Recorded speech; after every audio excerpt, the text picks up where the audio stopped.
Hello boys and girls, welcome to a new day of chess. It's the Pro Chess League. I feel absolutely horrendous. I'm so tired, massively regretting putting myself up on the team. So yeah, let's see what happens. It's going to be an interesting one. Today we're playing the Armenian Eagles, one of the stronger teams in the division, much thanks to their fourth board being a stud. The Armenian fourth board has had a rating performance 250 points above his own rating. So he has been very impressive, and we need to pick him apart in order to win this match. Mubad in the chat is reminding everybody that since I'm playing myself today, we will not allow any move suggestions for my games. So feel free to come with move suggestions after my game is finished and we are looking at the other players on the gnomes. But as long as I'm playing, no move suggestions and absolutely no evals. You will be timed out if you post engine evals for my current position. The gnome strategy, pick on the weak guys, says Dian9000. That is absolutely correct. We need to get a good score against the weaker the weaker guys. Yeah, I actually said that Anna Rudolph once asked me for a comment about the Pro Chess League, and I said games are won and lost on board 3. And I was half kidding but half serious. Board 3 is going to be absolutely crucial. And both teams are fielding strong board 3 players. The Armenians have the young Grandmaster Petrosyan, not Tigran, but Manuel Petrosyan. And he's pretty strong, while the gnomes have gotten some Russian reinforcements, Evgeny Romanov. So Romanov on board 3, he's fielding a 2620 rating. He's gonna be hopefully the key to winning this match. I just gotta make sure that all my guys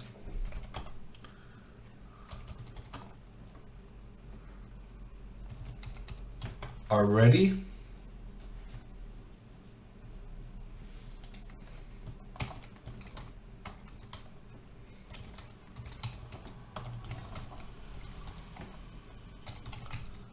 We also have a debut player on the first board. We have the second strongest player in Scandinavia, Nils Grandelius. He is joining us as reinforcements.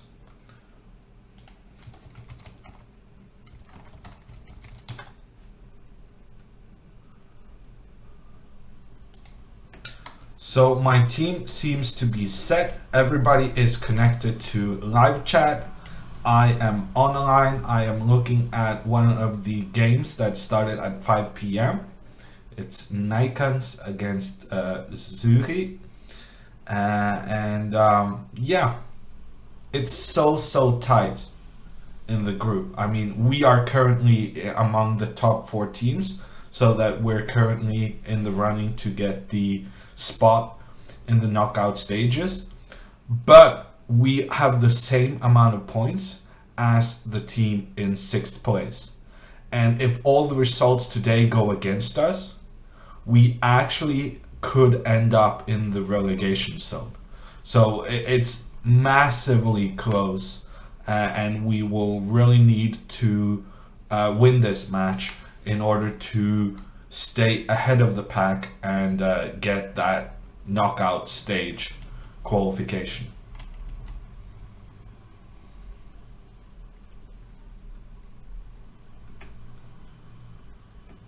Romanov does not live in Norway. He did, or I think he did, a couple of years ago. and he has close ties to the Norwegian chess scene. So he actually, this year, he counts as a local player for our team, which is why we are able to have both a Swede and a Russian playing on the team. Mid King is commenting on my fantasy team, and he says it's super weird this week. I mean, what are you talking about? I spent over an hour, I was gonna say last night, but it's more like this night, coming up with those fantasy picks. Magnus is not playing today. Magnus is not playing. The games are starting in 5 minutes.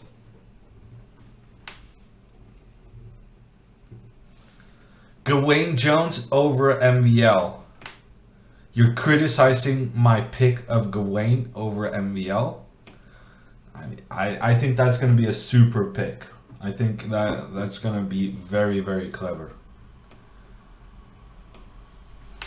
No, vote for Hammer on the Gnomes Twitter feed, says Gressly. I'm definitely gonna do that. I wonder what the question is. He'll crush everyone. He'll totally be crushed. I'm gonna go with crush everyone for at least pretending to have some optimism. And I'm on 75% crushing everyone. That's pretty good. Maybe there's a link to my stream I can retweet. No. But here's a tip for Christopher. If you make a tweet with a link to my stream, I'll probably retweet it. Bortnik over Mamedyarov. Yeah, well, I mean, Mamedyarov is playing in the middle of the night, right? And Bortnik had pretty good pairings. And I mean, nobody is ever getting close to even 16 right players so far. So kind of also doing a bit of a wild pick. It differentiates your team, right? So if you end up getting a lot correct, you might not have to share your prize. iSmash Controllers asks, how do I get notifications when you stream? I'm sure there's some kind of functionality for that, but I'm not sure myself. Maybe I should do a tweet. Let's do a tweet. We'll do the chess.com, the Pro Chess logo. Pro Chess.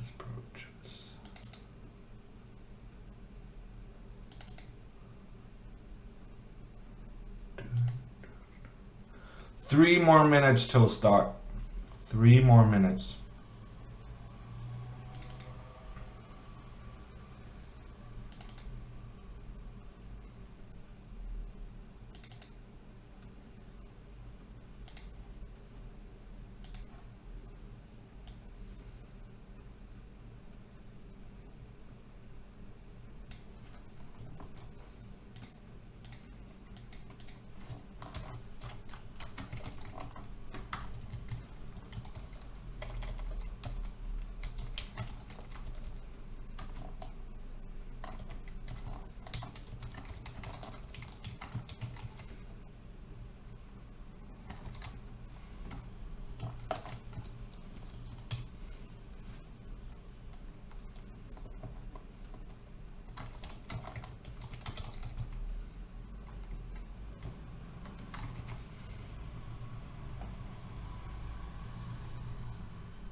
Thank you for the chat, helping out iSmash Controllers. Making sure he gets to see all the videos on my channel. Who is playing for the Gnomes today, asks Turil. That is a good question. Let's address that. The Gnomes team is Nils Grandelius, the highest rated Swede, the second highest rated Scandinavian. On second board, we have yours sincerely, Mr. Hammer himself, on board 2. Board 3, we have Evgeny Romanov, a Russian grandmaster with very close ties to the Norwegian chess community. And then on board 4, Elham Abdrlauf. That is the Gnomes. It's 5:30 and we're ready for the first game. I'm playing black against Manuel Petrosyan. I played him once before in the European Championship and it ended in a draw. So let's see what happens today.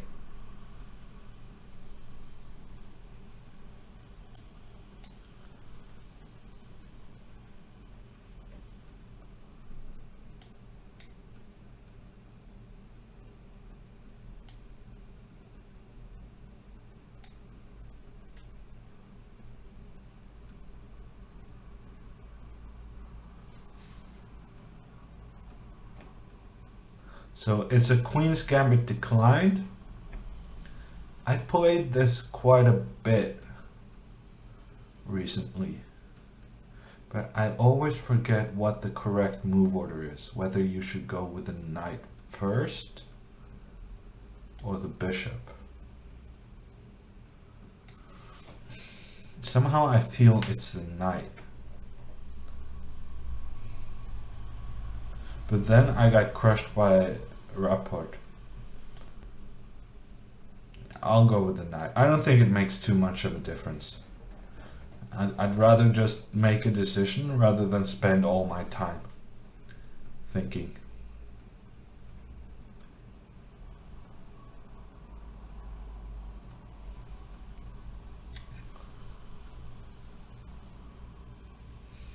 Go Nils! Nice addition to the team, says Smebu.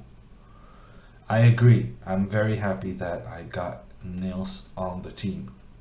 He's going to be a good reinforcement for the Gnomes.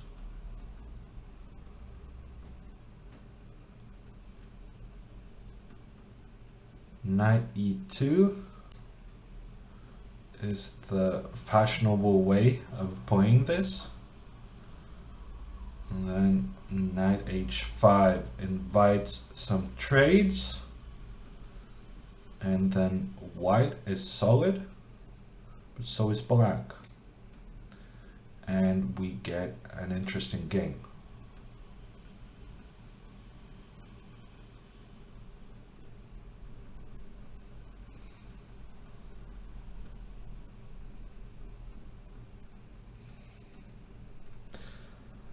Burakyahol asks, he can read the chat. What if someone writes the move? That is why, in case you're joining late, we will be pretty strict today about posting moves or engine evaluations. So if you post a move, you will get a warning. If you post engine evals, you will get timed out. So do not do that, simply. Okay, this e4 decision I think is absolutely horrible. He's giving himself an isolated pawn on d4 without really getting anything in return. The only thing he can claim is that I'm poorly developed. But I'm gonna put a knight here. I'm gonna put a bishop here. It's not gonna be the end of the world. And also his knight, I mean, he kind of needs to defend this pawn, right? So now moving the knight away is releasing the it's releasing from protecting a d4. So it should make an attack on d4 quite effective. Also, I get the option of playing knight f4.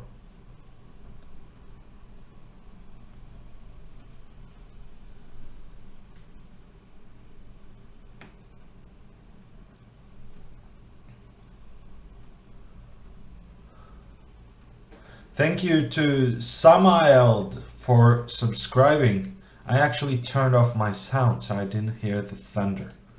I guess I'll turn on the sound again.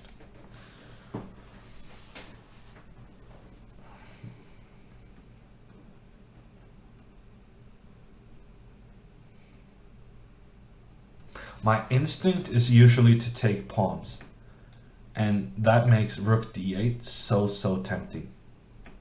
I'm not sure I'm going to be able to resist that temptation.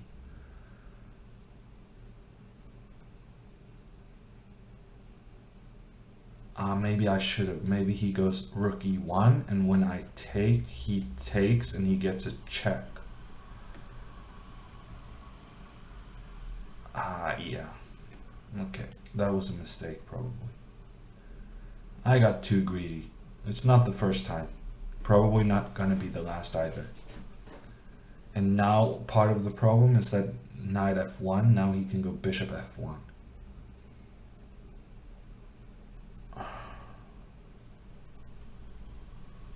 Yeah.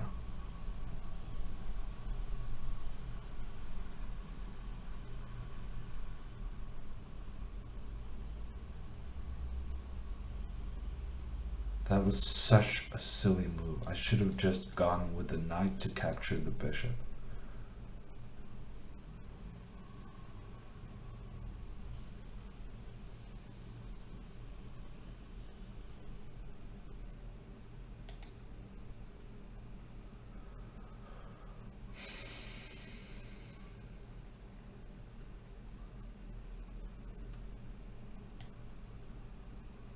Okay, I'm gonna go knight f4 anyway, because now I'm thinking about maybe I can use the knight to take this pawn.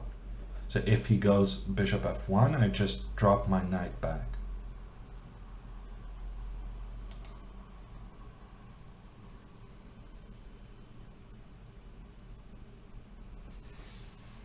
Magnus is not playing today.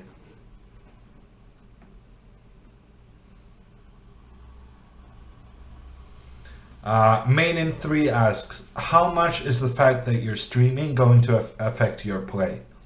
I think it will affect my play, but on the other hand, I scored 2.5 out of 3 the last time I did this. So basically before this round, I was looking at the Gnomes, the club card on the Pro Chess League website, and there was this one guy who was outperforming his rating. And I thought maybe we should give this guy another chance. And that guy was me. So I do think that streaming while playing will affect. Definitely will affect. But it went pretty well last time round. So maybe it's going to be okay.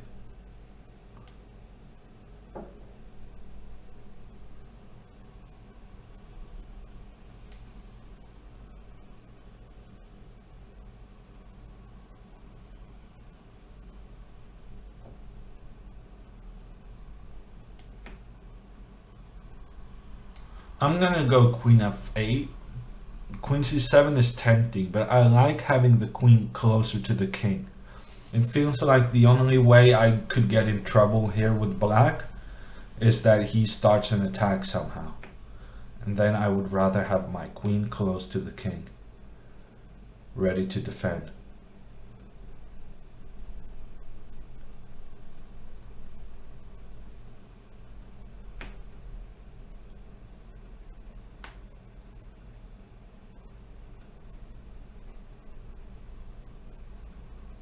Eilertson, I would love to see a hammer pulse bar. That is actually brilliant.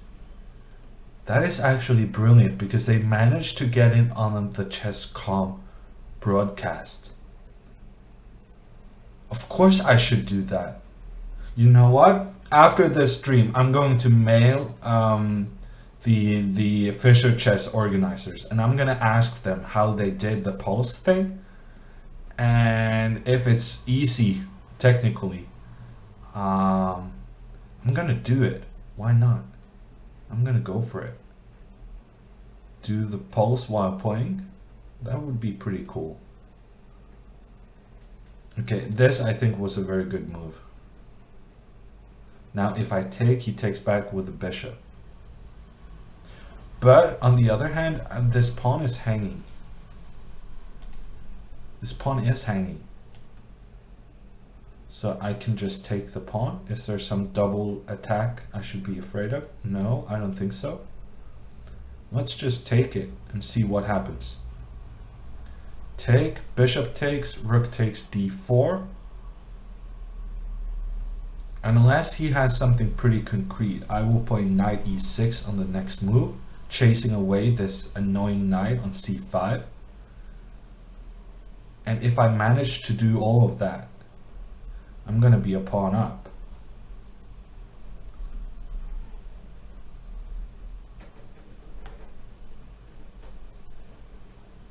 Hammer pulse of 160 while playing. I really think that could happen.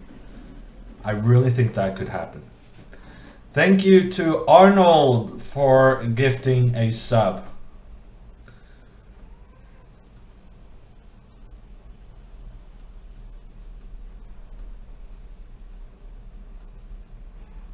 And he's thinking for a long time. I really think he played very poorly, but on the other hand, I'm not a fan of my play either. When he played e4, giving himself the Isolani, I thought I could get a better position than this. My problem here is that I'm afraid my rook could get stuck. If I could do a monster move, putting the rook here, I would be almost winning. But as long as the rook stays on a8, it's still tricky.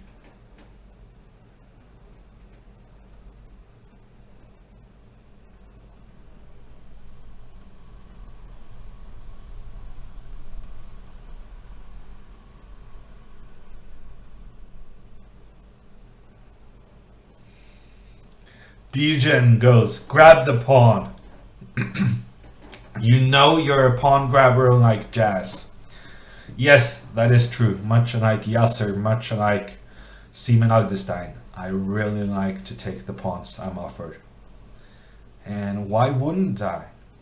I mean, it's free pawns. Those guys decide the game. They can become new queens.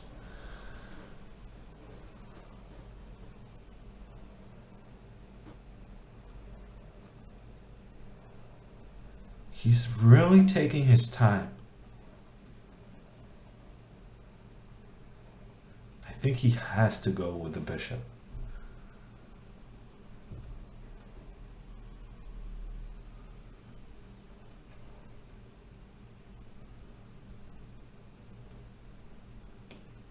Trix says, I thought GMs were allowed to play rook a to d6. I think I actually played rook a to d6. Not from a8, but from here. Okay, he takes with a knight. That surprises me. I mean, it actually really does surprise me. No, I was expecting him with the rook. But he's even taken with the knight.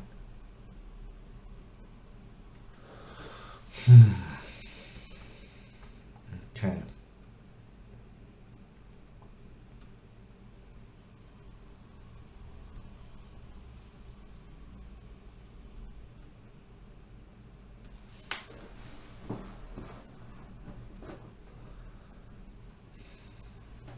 So I guess what he's contemplating is takes here and then knight f6. But I'm probably not going to allow that. That looks dangerous. Even I can see that looks dangerous. I can go queen g7. Queen g7 looks like a good move.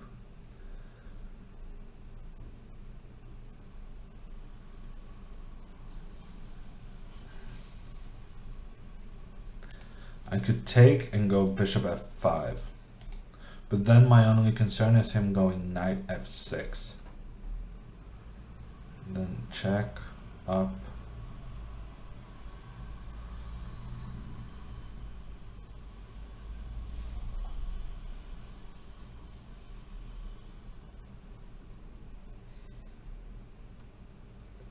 I suppose I could go knight e6. It feels like I have a lot of very good options here. But at the same time, he's kind of threatening a little stuff, some little stuff. And in my dream world, I wouldn't allow any counterplay whatsoever. But that's probably unrealistic. So if I do not capture this bishop, I think he's going to play bishop c4 and point toward my king. And that could actually be properly annoying. But I could go bishop e6. And then knight c5.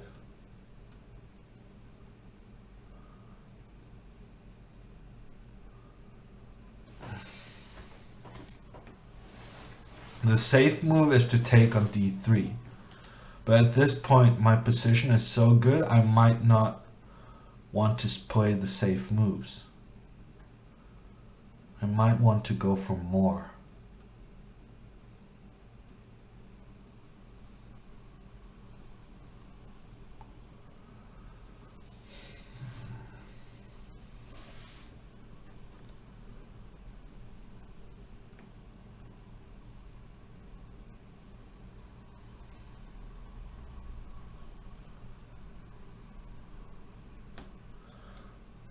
Queen g7. No. Bishop e6. Bishop e6 is a developing move. Makes a lot of sense.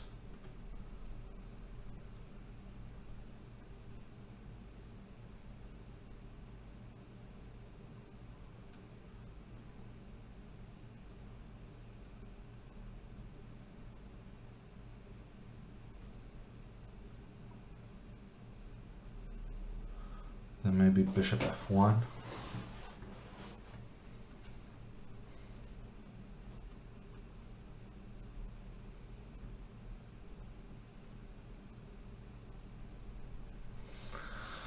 Oh man, nah, I'm such a chicken. I'm such a chicken. Such a chicken. Such a good position, and I'm just gonna exchange down into something equal. Such a chicken.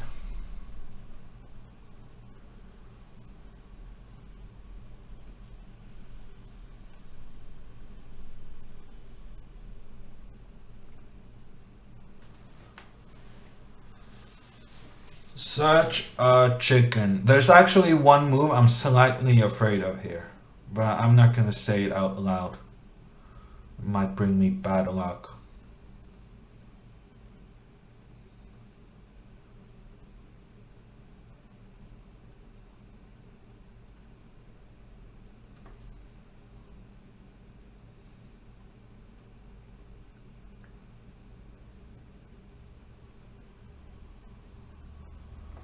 I don't know. I mean, I should still be comfortably better, but I feels like I was almost winning. I have a tendency of overestimating my position. But my opponent has this massive pawn weakness, and it really felt like I had a big solid advantage. But knowing myself and also knowing that I'm slightly tired, I think exchanging pieces is a good strategy. Keeping some probably some positional advantage, but making sure that he's not gonna do some sneak attack.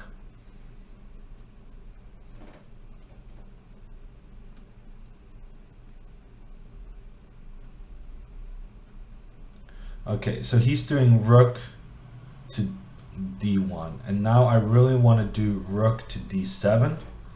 But that's not really gonna happen, right? Because then he goes knight to f6. So I think what I'm gonna do is I'm gonna take on e4 and then go rook d7. But then potentially I'm just exchanging away everything, including my advantage. But I'm gonna go for it anyway, because I'm such a chicken. I'm such a chicken. I kind of hope Magnus is not watching, because he would do some trolling watching me just exchange off everything in a slightly better position.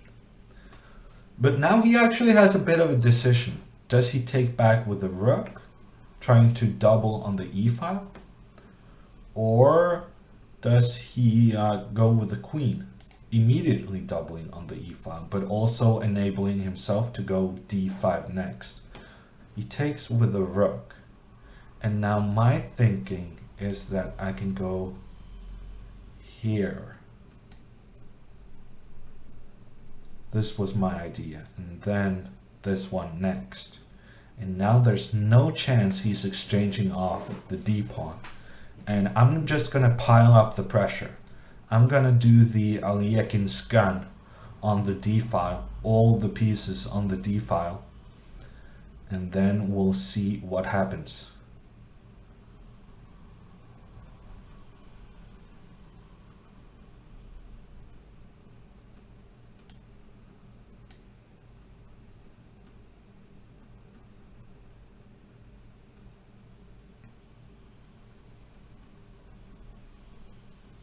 Because this pressure against the d4 pawn is unpleasant. I mean, it's not like it's obvious for him how to deal with that. And queen d6 is coming on the next move. So he goes queen b3, trying to attack here. But now I thought rook b5 might be a good move.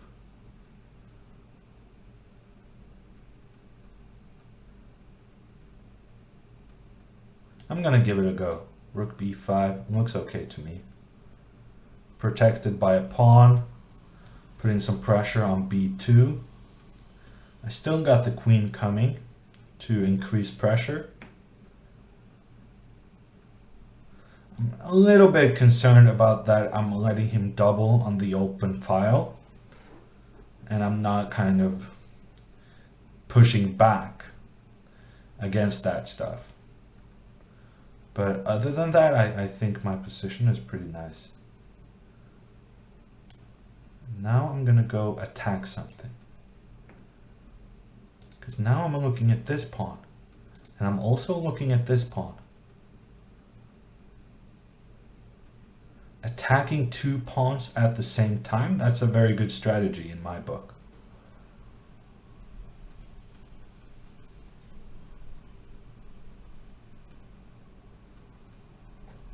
I don't know, I like it. I mean, he's spending so much time. He's down to just 3 minutes.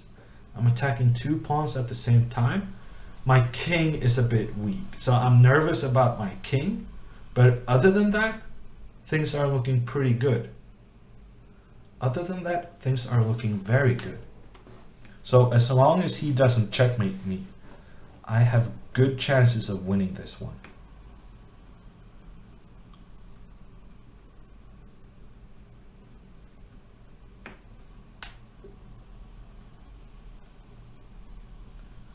Flank him, says HMW Live.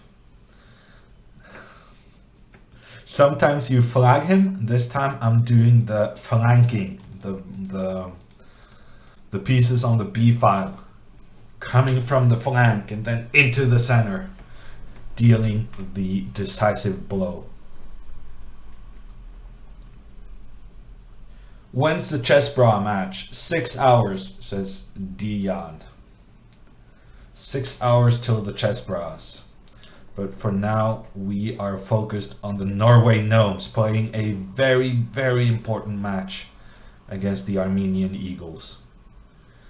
And I'm still nervous about getting checkmated, but for every second he's thinking, I get a little more optimistic.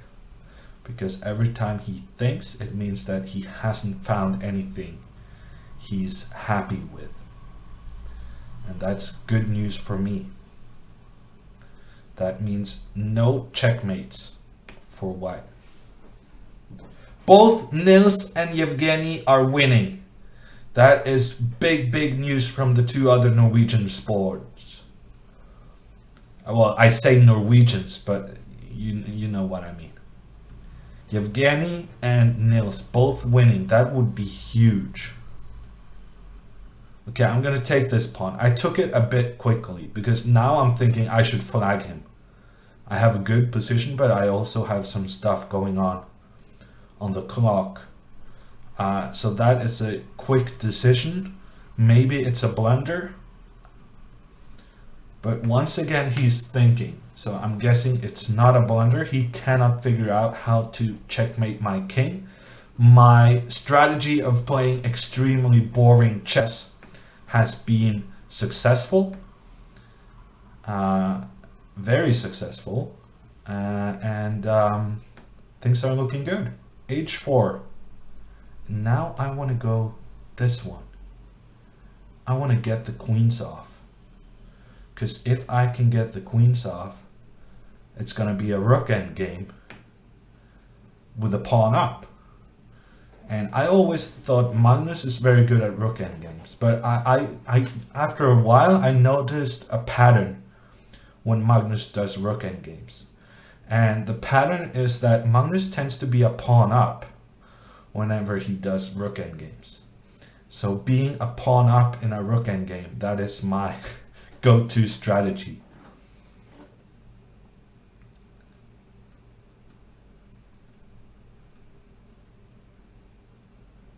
And now the big question, what to do? Should I exchange?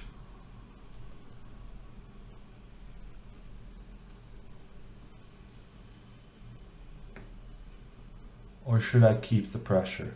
So if I go rook f5, he will probably go rook e2. Which is still very good for me. Very good for me. But if I exchange, he takes with a rook.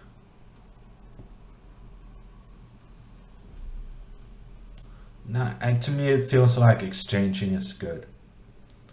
He could take with the queen, but then I might even just take another pawn and see what happens. My rook is very well placed for both attacking and defensive purposes. So I think he's going to take back with the rook. And then I do something like rook f5. Okay, he takes with the queen. I was not expecting that.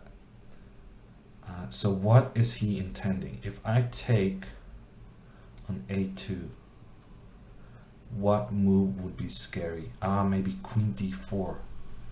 Queen d4 would be very scary.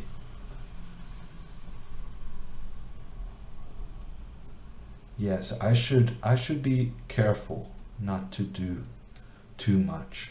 So I'm gonna go with rook f5, putting the rook back into defense. He goes rook e2. And then now I think it's time to do a check.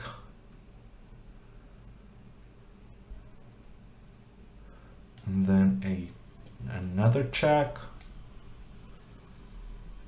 And then play the king up. And so I'm stabilizing the position. Still a pawn up. My king is reasonably safe. And nothing much is going on. That is my evaluation. And I like it. a5, rook to the side.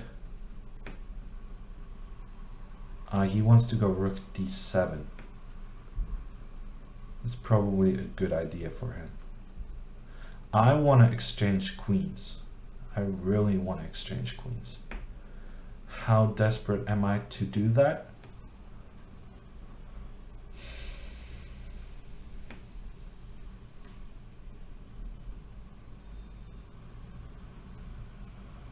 Okay, I'm going to start out with this one. I want to keep control of the diagonal. And he wants to get the diagonal. I'm going to go here. And probably he will go here. Queen d1.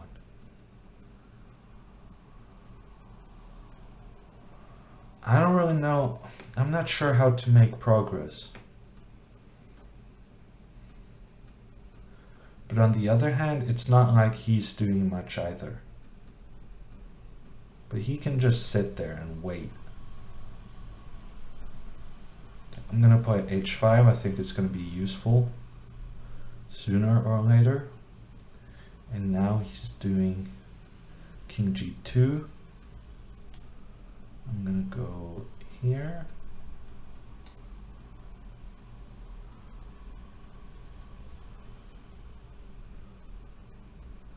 And then I'm gonna go here. So queen endgame is really not what I was looking for. I was hoping for something better than a queen endgame. But I think even this is gonna be quite strong.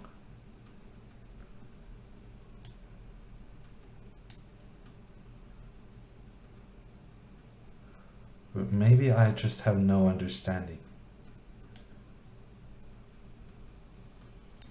I don't know, it still looks good to me. I'm controlling the diagonal and I'm forcing his queen to a bad square.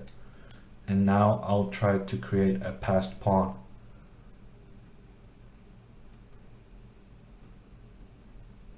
I don't know, this looks good to me.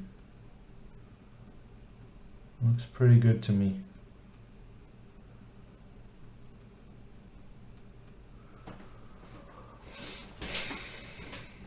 I should be able to win this somehow.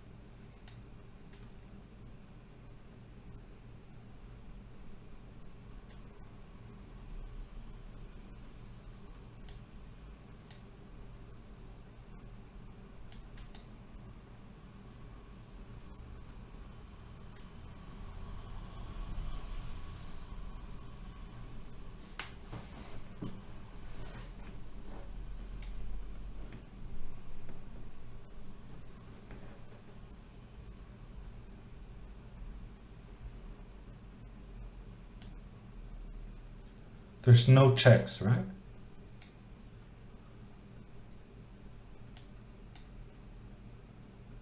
No checks. I get a new queen, you do not get a new queen.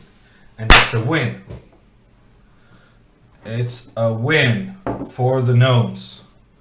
1-0 for Hammer. Do we have any scores on the other boards? Grandelius 1, says Gesley. Grandelius 1, that's 2-0.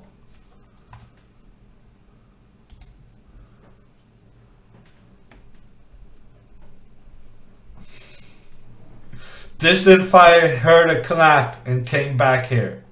Yes, that's how I like it. Ruin a couple of airs along the way. Smooth, says Morning Cloak. Yeah, I think that was pretty good. Gresley says the score is 3-1. 3-1. That is a very good start of the round for the Norway Gnomes. 8 more minutes. 8 more minutes till the next one. And I'm pretty happy with this game. I think my opponent cannot be too satisfied. But it's a black win, and those are not often that easy to come by. Tao says that he shouldn't have exchanged the rooks. Yeah, maybe you're right. Maybe you're right, but I never thought it was going to be easy even in the queen ending. But that's maybe because I'm so scared of the queen somehow attacking my queen. So as long as I'm a pawn up and have the queen centrally placed, then probably this is just good for me. I'm able to put the queen on the diagonal, protecting my king, and then just start going up with the pawns. A4 was actually probably a mistake, because it made it easier for me to generate a passed pawn. I'm gonna have to go in the chat.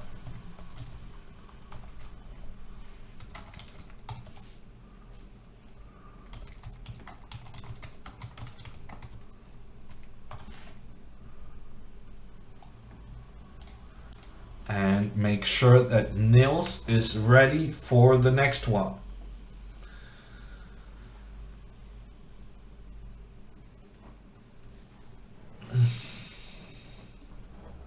Ender asks, did you get a good sleep after the crazy house? No, I did not. I didn't get a good sleep at all. And then we have Evgeny asking how did the others do. And I can tell him that it was a very good start. Very good start. 3-1.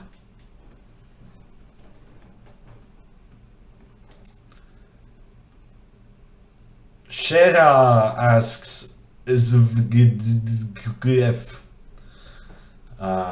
what's up, he says. And what's up is that the Norway Gnomes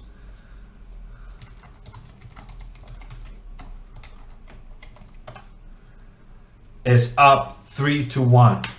Maiden 3 asks, wasn't Nils signed up for Malmö? Yes, he was, but Malmö did not manage to qualify. They participated in the Pro Chess League qualifier and didn't manage to qualify. And as such, he was a free agent eligible to play for any Pro Chess team. So he would only be bound to Malmö if their team had qualified.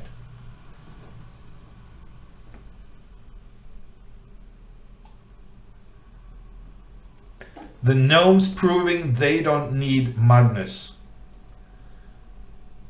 Yeah, I don't know about that. So far we have lost every single match when Magnus has not been playing. So I'm not completely ready to say that we're good just yet. Who is playing for the Gnomes today? We have Nils Grandelius, the best Swede and the second best Scandinavian. We have Hammer playing board 2. We have Evgeny Romanov on board 3. And on board 4, Elham Abdrlauf. Don't jinx it, says Cable Kings in the chat.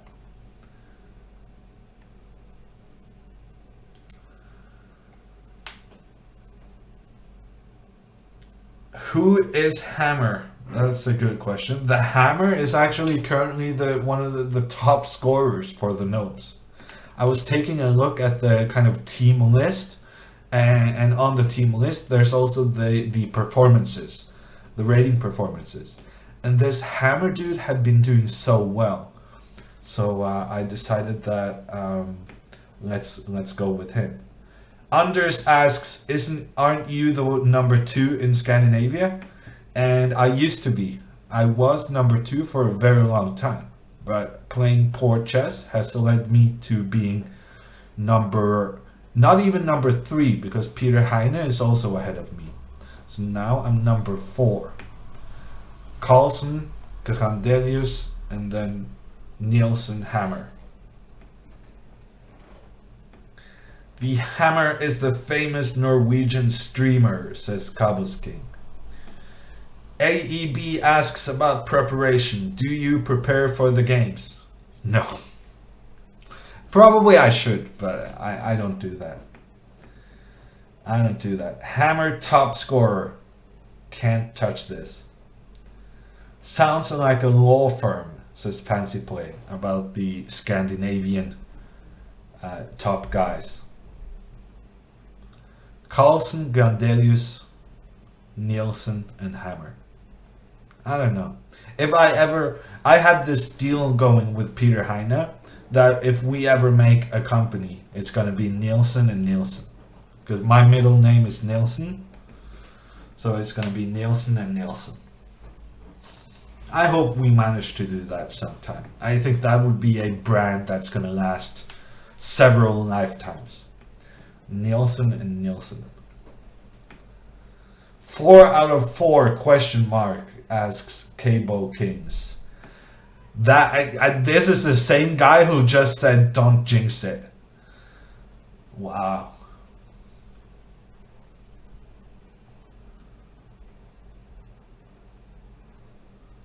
Yeah, I mean, no going 4 out of 4 question mark in the chat. That is jinxing at a very high level. There's 1 more minute till the next game. Boratoni asks, do you make more on your side gigs or do you make a living playing chess?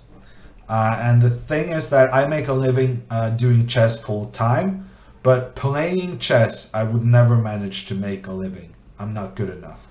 So my main income is my side gigs, as you call it. The commentating, the Twitch, I was a second for Magnus during a World Championship match.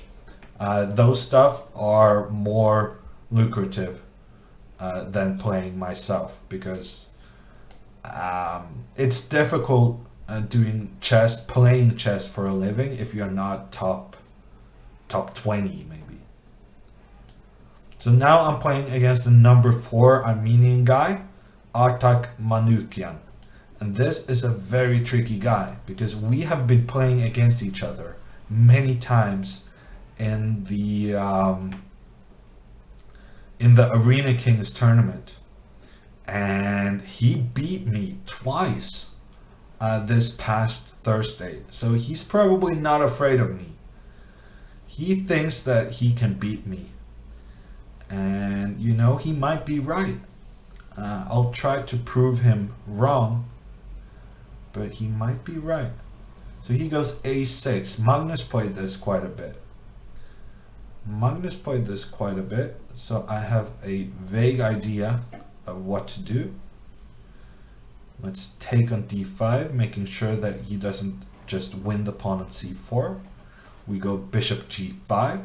It's essentially the same position as the last time in the last game, but the difference black claims here is that you go bishop e6 and then knight d7, and you say that I developed my bishop.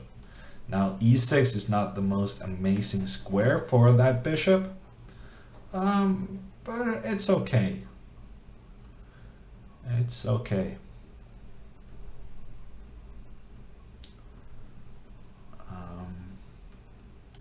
It's probably this move.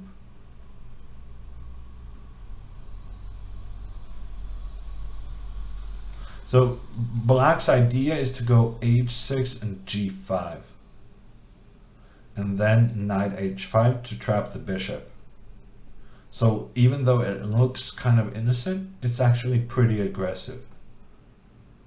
So actually I'm gonna go h3 to create an escape square for said bishop.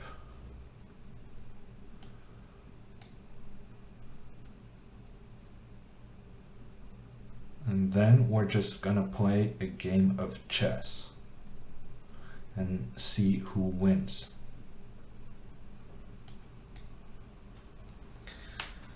This is their board 4. Yes, this is Artak Manukyan, and he has a performance of 2450. He's outperforming his own rating by 200 points, and he's been playing every single round. He's one of the main reasons that this Armenian team is doing so well. So now, how do you play these kinds of positions? I guess you do the minority attack, right? You go a3, b4. Is there some other plan I should consider? No, I don't think so. I'm gonna go a3.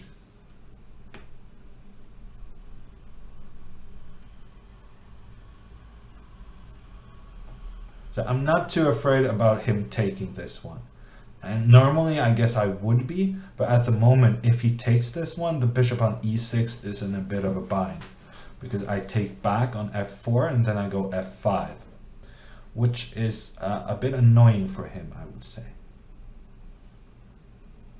Now the big question is whether or not I can go b4. But if I go b4, I'm slightly afraid he could go b5 and then a5 next move. So I'm gonna try to be tricky.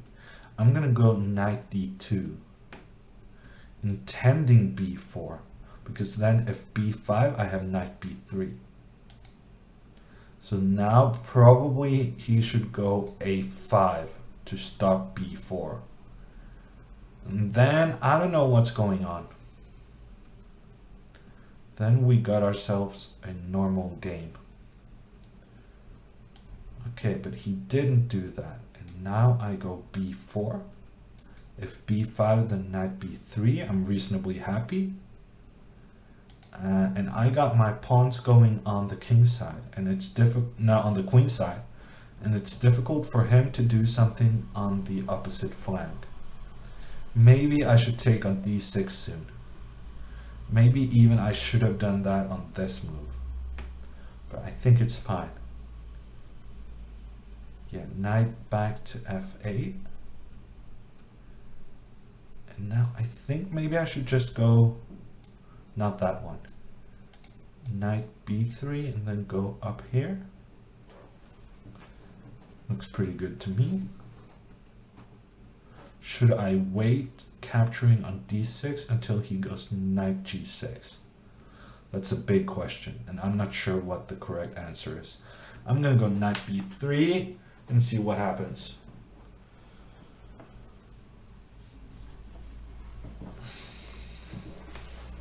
Would it be possible for your opponent to stream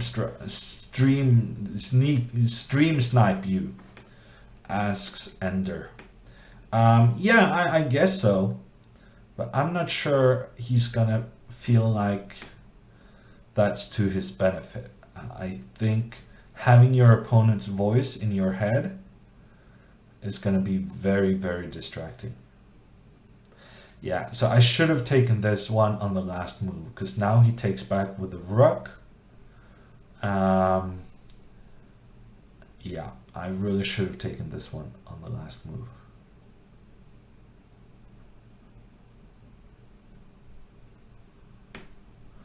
Okay, but what to do?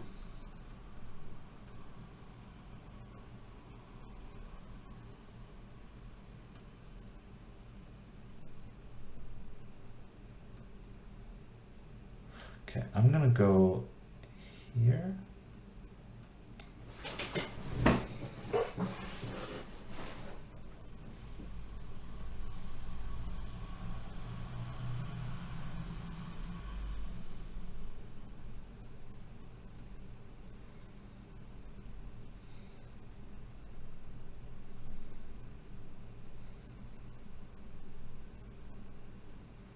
I'm starting to get slightly nervous about him making some kind of attack. Because now I've really let his rook get into play. I should have taken on d6.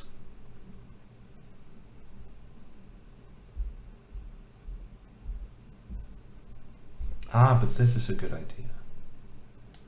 Okay, I'm gonna take, and now when he takes with the rook, he no longer has the queen attacking on b4. So now I use the fact that he placed his rook in the way. I use that fact to go a4 and b5, do the minority attack. But I'm kind of regretting putting my knight on b3, because I'm starting to get very concerned about getting checkmated on the king side. So he's going knight h2. Clearly he's contemplating sacrifices now. Clearly he's thinking about giving up pieces to embarrass me with an attack. But for the moment, I'm reasonably safe. So the question is, how crazy am I gonna be and trying to prevent any attack? Because I could go f4 to stop knight g5.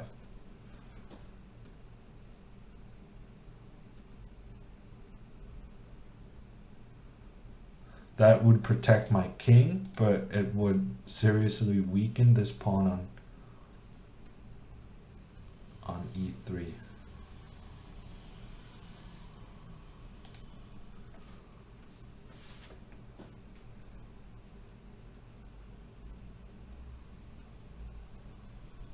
Sometimes in these positions you can put the knight on f4 and it's quite effective.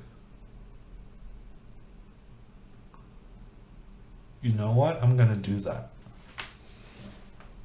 I'm gonna put the knight, just go over in a defensive position on this side. And I'm gonna say that if I manage to get in b5, I'm gonna have an advantage on the queen side. And then I just gotta avoid getting checkmated on the other side of the board. And I play on these positions, I play with the black pieces. And normally I try to create an attack just like he's doing. But it's very difficult. The white position is very solid. And it's more solid than it looks. So I often kind of think that, well, this looks very interesting for black, but then I never managed to make that final breakthrough.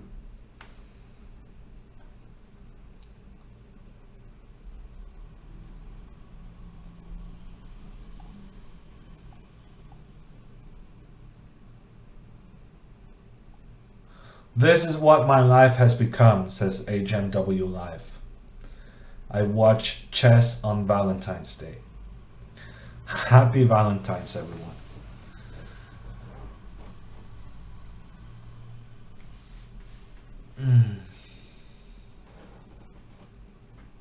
I would probably agree that watching chess is even worse than playing chess. I mean, he's coming with everything at the moment. He's really trying to checkmate me. And I'm growing kind of nervous. I have to admit. I'm kind of nervous about the stuff he's trying to do. Okay, I'm gonna go b5. There is a chance that I'm getting checkmated. I mean, if he goes knight g5, I mean, there's a lot of black pieces pointing toward my king. So I'm nervous. I'm not gonna lie. I'm very nervous.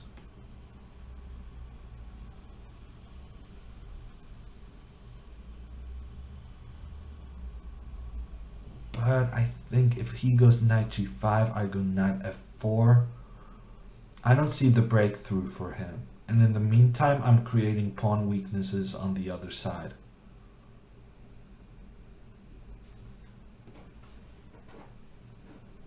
Next, I'm gonna take on c6. Maybe I'm not. Maybe I can go b6. I have some options on the queen side. I just gotta make sure I don't get checkmated on the king side.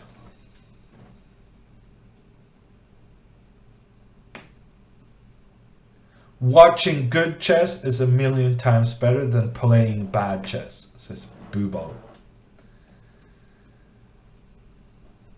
This is when we need heart rate, says George. Yeah, no, seriously. I mean, I could probably do that. Seeing as how they managed to set it up for the chess.com, you would think that I could probably set it up for myself. I'm gonna write an email to somebody.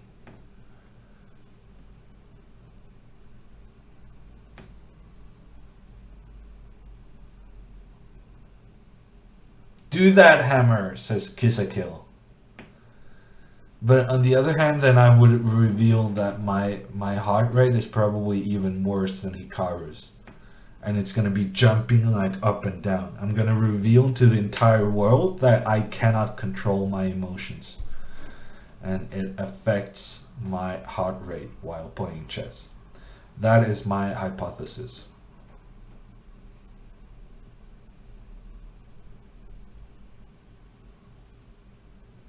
Hammer said watching is probably worse than playing. Low-key telling us that we're sad. I don't know. The thing is that watching chess I find incredibly boring. I tried to watch live one of Magnus's tournaments once in Dortmund. And I sat there for an hour just sitting in the audience watching the players play. And then I left. But there's a big difference between watching people play chess and watching somebody comment on chess, I suppose. Because there was some German commentary, but my German is not good. So I couldn't really watch that. And therefore I was just sitting there, not really sure what to do. Okay, so he's going to play knight e4.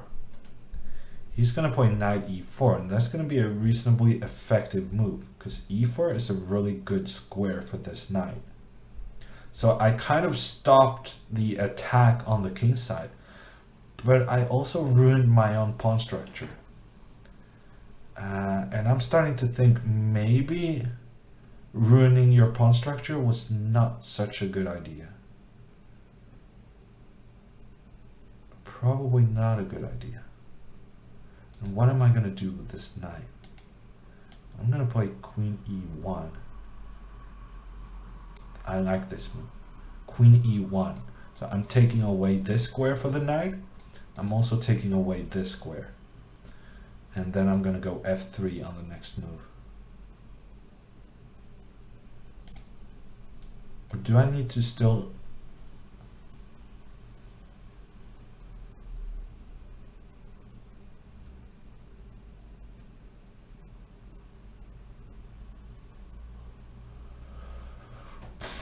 What happens if he takes here?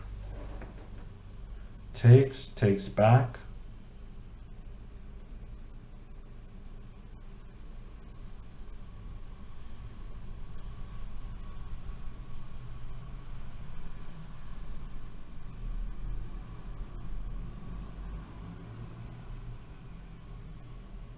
Man, I'm actually gonna lose this game. That is so sick.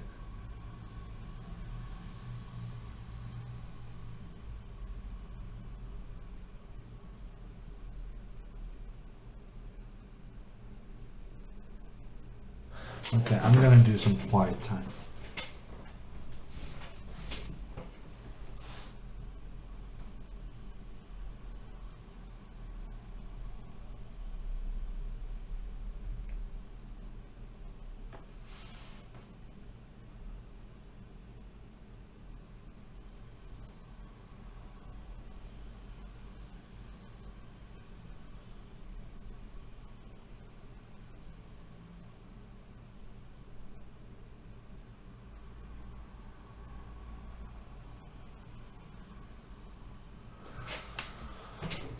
I think I'm good. I think I'm good. It's a bit dangerous, but I think it's gonna be okay.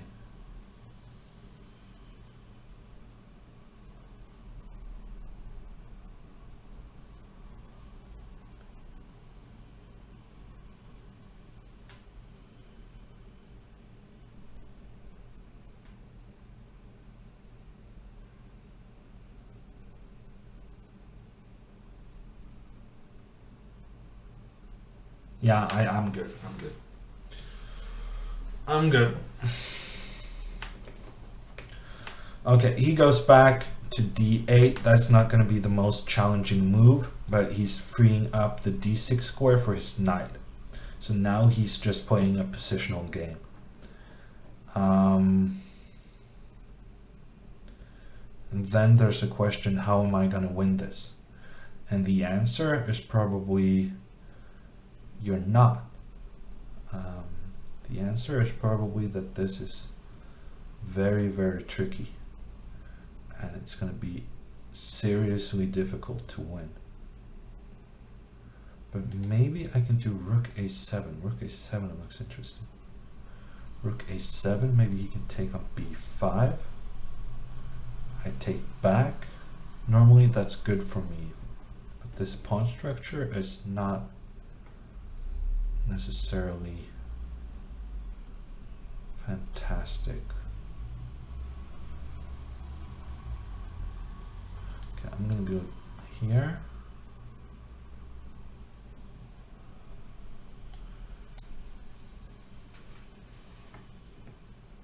I assume he's gonna move the knight, but I just realized that my knight is hanging as well.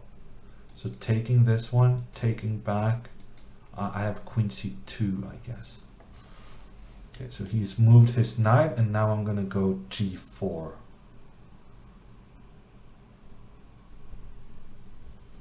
my idea is queen f6, queen e5. And if he doesn't move his queen, I'm just going to go f5 and say that I have very aggressive pawns on the king's side, creating some trouble.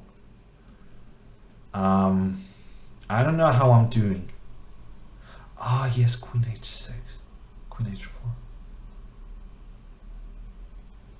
My plan of queen a5 is no good because of queen h4.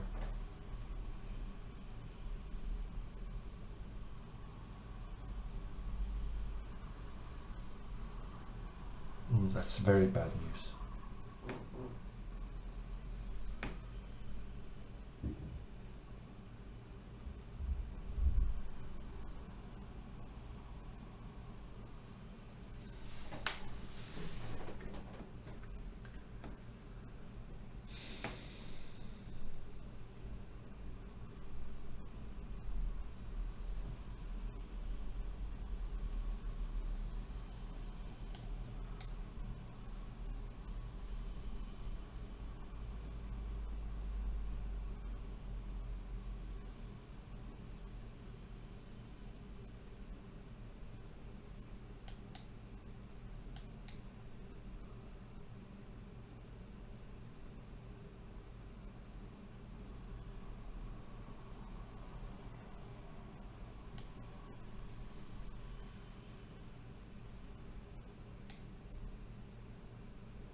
It's a very complicated strategic game, and I thought apparently this pawn structure I went into was not very clever. He got his knight to e4, he got his knight to c4.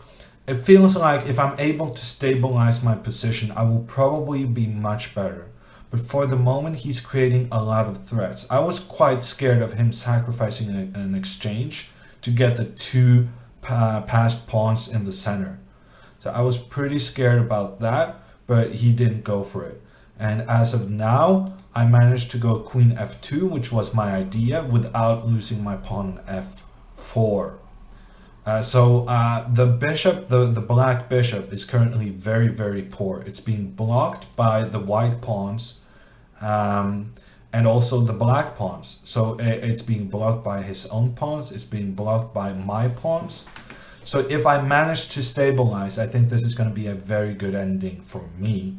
But I'm not sure I'm going to manage that. He still has some threats going on in the position. Now he wants to go here. Yeah, I don't care too much about that.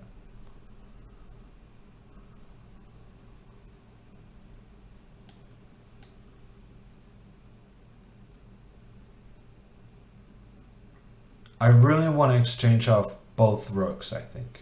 Both rooks are good for me. So I'm gonna go here. Or is it? I can also go here. I'm gonna go here. I think exchanging the rooks is gonna be okay.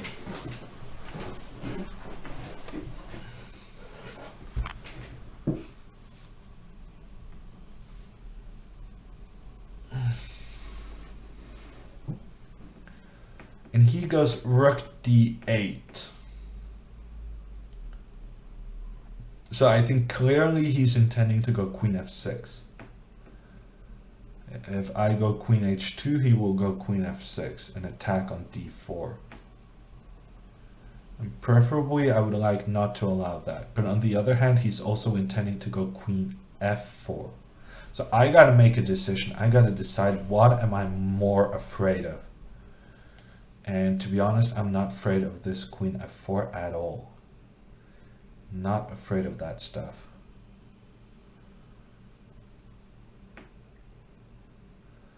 The queen, I mean, the queen is not going anywhere from f4. Okay, so new plan for him. He's going with the knight to d7, trying to challenge my knight on c5. But now he's also giving up the e5 square, which means I can probably do this now. I can do queen g3, followed by queen e5, but he goes for the exchange. That's interesting. I thought that exchange would be bad for him. I thought this ending looks reasonably promising. Maybe I'm overestimating my chances here.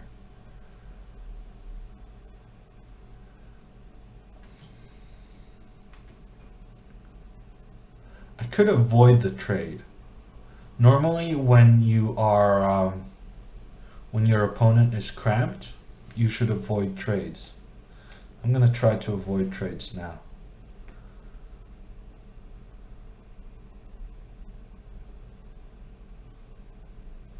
I really want to go h4, g5.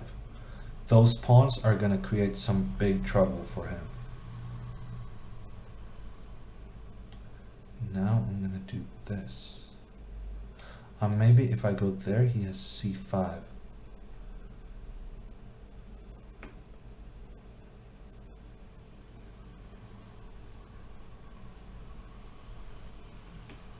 Yeah, maybe.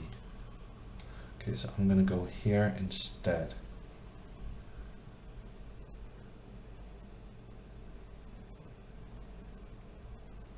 And then I'm gonna go here.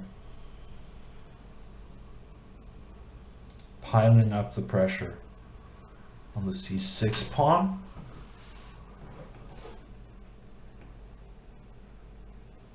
Rook d6. So he wants to bring his king next, I think.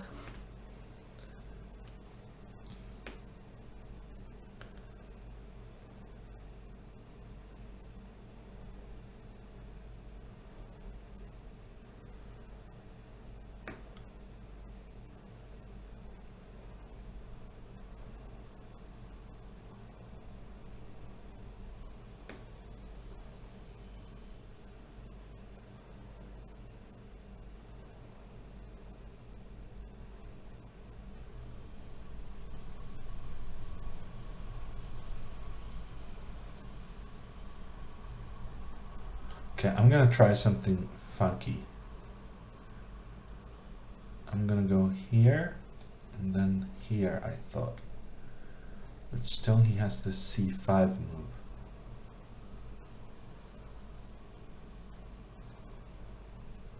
c5 takes. Rook c1 takes. Okay, maybe not. I'm gonna go back because I'm not in a hurry. Not in a hurry. So I want to do something with my bishop to keep attacking. So bishop c2 maybe.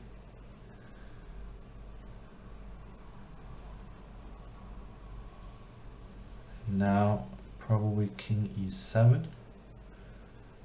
I go with the bishop. He goes king d7.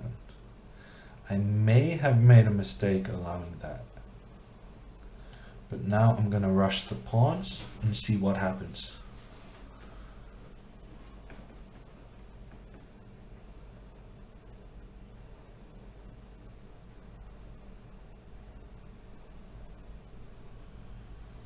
Because now I can go on the e file.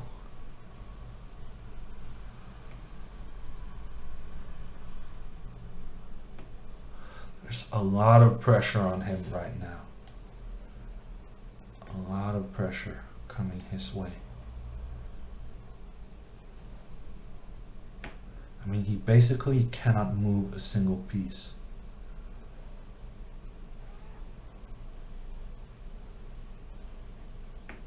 So I forced him to play f6. But even so, I'm not sure how to follow up.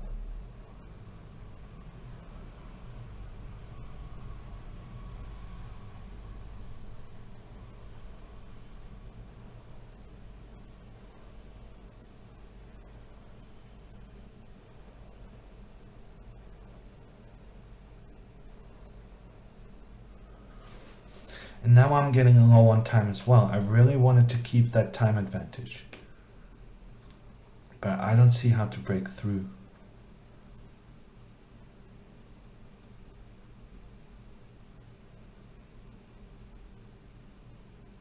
Okay, I'm just gonna go back.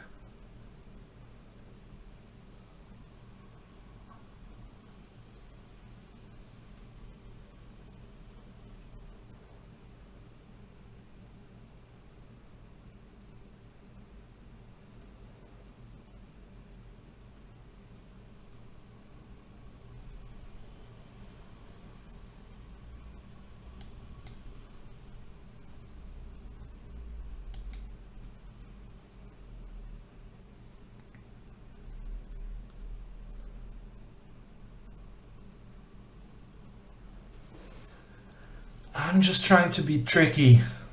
Keep posing him new problems.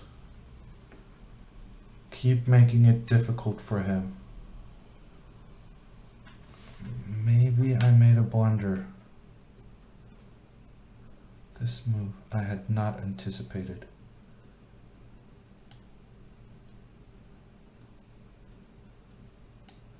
My heart rate is definitely going up. My heart rate definitely spiked.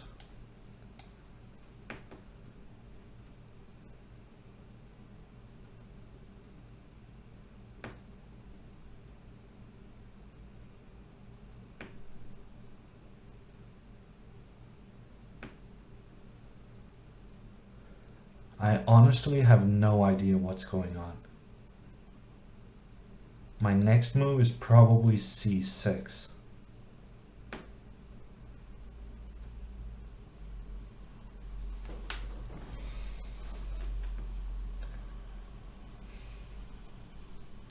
Or maybe I can go with the king to d4. I don't know.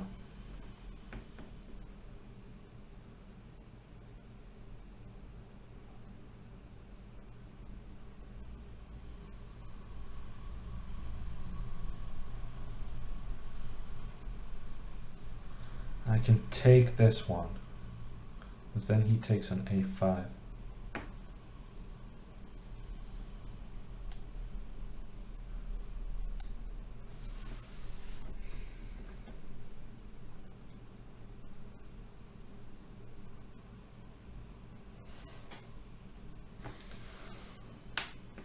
Something is going on. I'm still not sure what. Still not sure what.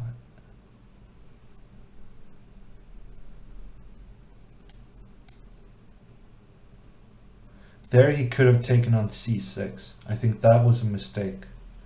That may have been the decisive mistake.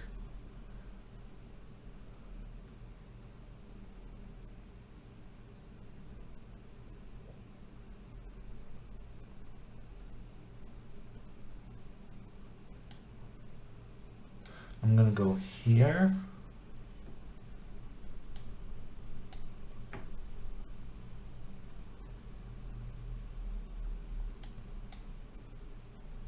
That's a mistake. That's a big mistake. He just blundered everything. He just blundered everything. Okay, h5. He's still fighting. Still fighting.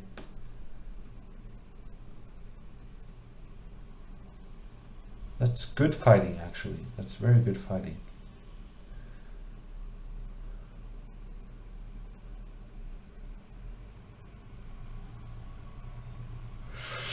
That's actually very good fighting. Okay, I think I'll have to take this one. Take this with the rook. Then he's gonna give a check and go king e5. Wow, that's very good fighting from him. He actually managed to save it. Man. Maybe I had something else, but I couldn't see it. Now I'm just gonna have to... Well, I need to flag him, I guess. Maybe I can just run the pawn. This pawn gets pretty far.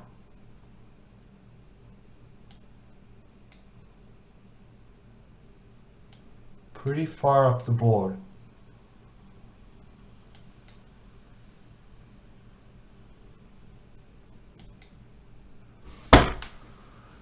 Hammer time! Hammer gets the queen. Hammer gets the win. Booyah!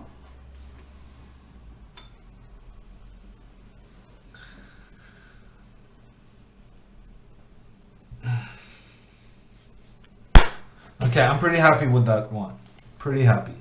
It was a very hard-fought game, but I came out on top. How are the other guys doing? How are the other guys doing? Nothing in the chat. Let's do follow Grandelius. That is the best username ever. Nils having Grandelius. He is not playing. Let's do follow Evgeny Romanov. He is not playing either. And then we do follow Mr. Elham. And all the other guys are finished. Let's check the chat. We lost 1.5, 2.5. No, is that really? We lost 1.5, 2.5? Man. Tao asks, can you go back and review when the bishop could sacrifice? Here he should have gone king takes c6. This might actually be a draw.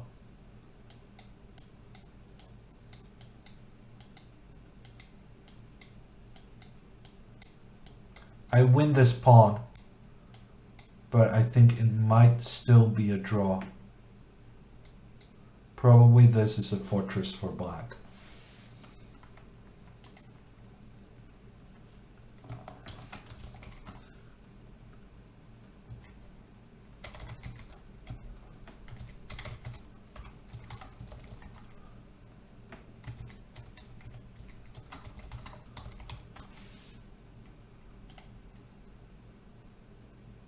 Okay, but I need some results in the chat. What is, who did what? Let's get some results in the chat. I understand that we're leading 4.5, 3.5. But who did what?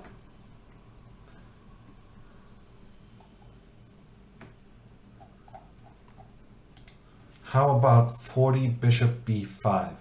Let's go back. 40 bishop b5. Yeah, I was considering that. But I was thinking bishop d7. And now I realize on bishop d7 I have knight b7. Yeah, this looks good. Man, I should have gone for this. I saw bishop b5. But I thought it wasn't anything special. Hammer is MVP, says HMW Live.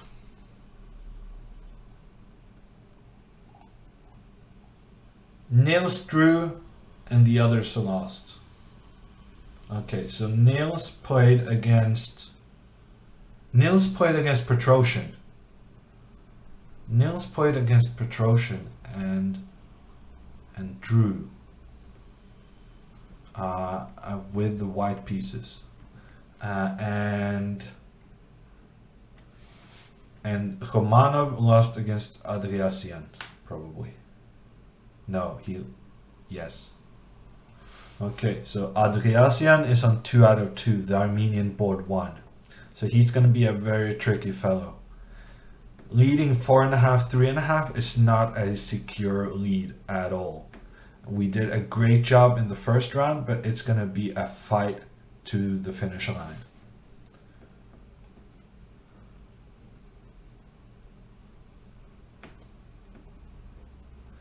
Tao wants to look at bishop takes h3.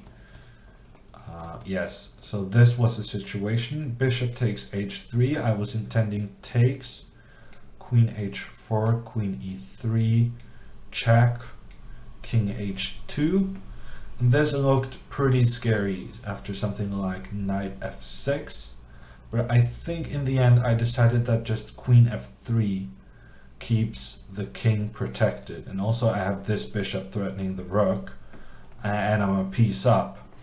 So I decided that probably this was not too dangerous. The Unlikely Knight asks, how do I subscribe with Twitch Prime? I don't know, but you can probably get some help in the chat. Okay, a new black game, and this time the two guys on 2 out of 2 is playing each other. So Andriasyan is on 2 out of 2. He's playing e4. Should I go Karakan? Should I go Berlin? I'm gonna go with the Berlin. I think a draw here is probably a good result for the team. And he goes the Italian, which is so popular at the moment. I'll go bishop c5 and then knight f6.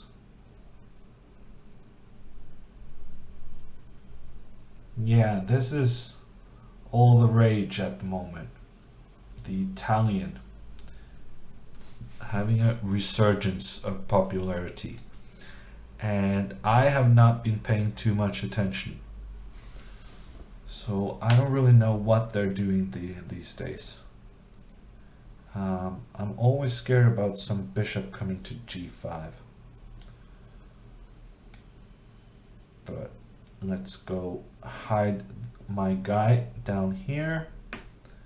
And then maybe castles.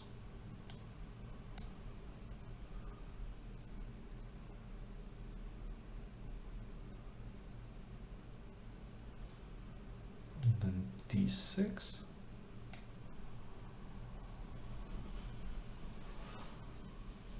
This looks pretty normal to me.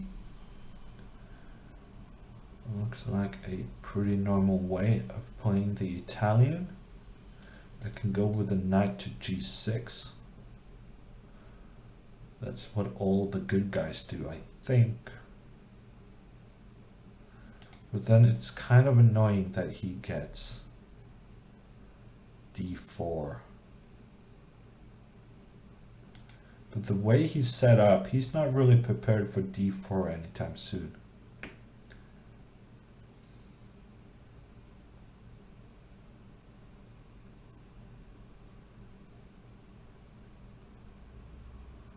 I always want to go knight h5, but I have noticed that there's a tendency of that not working out too well for black, usually.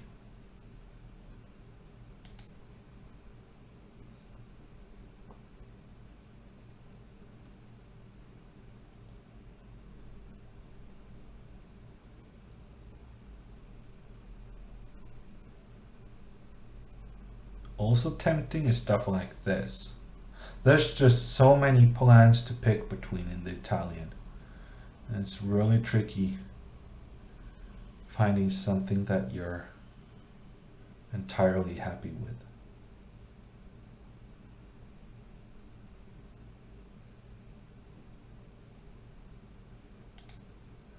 But also I get that I really want to do something new, something unexpected. I'm gonna do this, and then I'm gonna do knight d7 actually.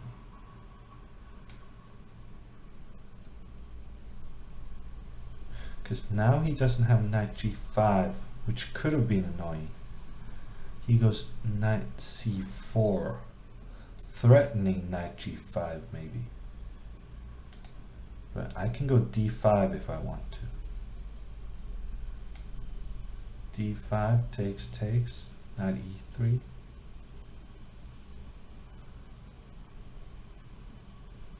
can also just go h6, but then he goes knight e3, and probably he could claim to have accomplished something.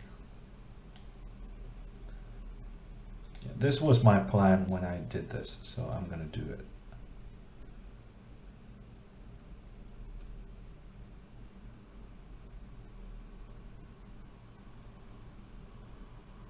And he goes knight e3. Interesting. So I guess I'm going to take.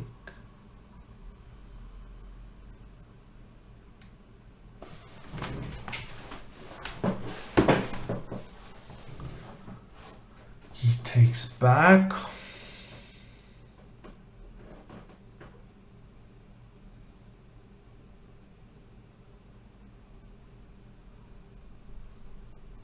I'm gonna do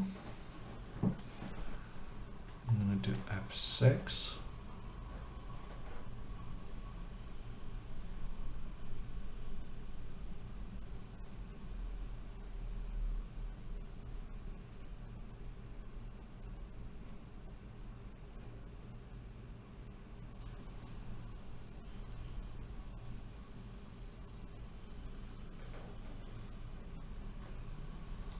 I'll probably go king h8 at some moment, because I think there's some freakiness coming in the diagonal.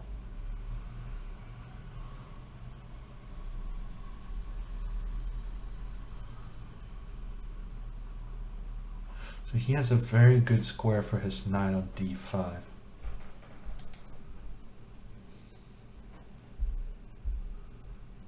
Very good square. I don't know how am I going to play against that. I'm going to start with this move. Trying to keep the knight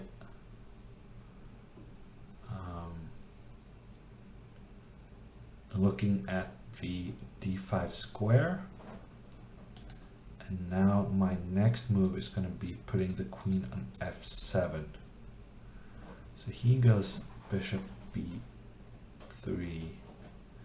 And do I want to exchange off the knights? Yes. Now the bishops, I mean.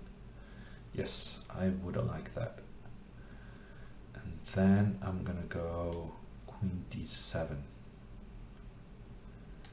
Queen d7. So one idea is to double the rooks. Another idea is to go this queen f7, attacking over here.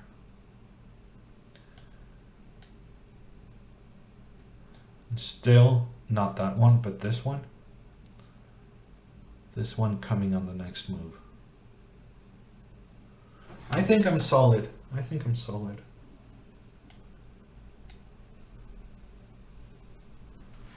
I think I'm very solid. Bishop d2, I don't like at all. I don't like this move. It's very tempting to go with the queen. Yeah, I'm never gonna manage to talk myself out of doing that move, I think. But on the other hand, maybe I will go rook d7. Rook d7 is also a good move.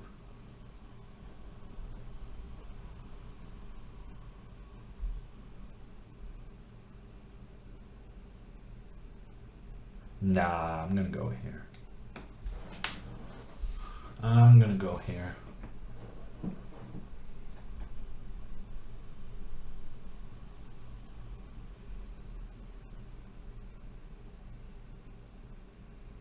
Actually, maybe he can go rook a3. Maybe my queen is very close to getting trapped. Yeah, but I didn't think so. And I'm gonna exchange, because that is how I roll. Exchanges makes the position easier to understand. So I'm going for it. And these exchanges is also pretty decent for me, because I have the pawn weaknesses to attack. So I think he might actually have to play rook a1. That's a pretty depressing move having to play. Rook a1, maybe I can go on the offensive. Knight a4, no. Okay, he's gonna do the exchange. He's doing the exchanges. And then knight h4. He wants to put his knight on f5. I don't think I'm gonna stop him. I think stopping him would be bad for my intended plans. I could go g6, but that's a serious weakening. Maybe I should go knight to d7.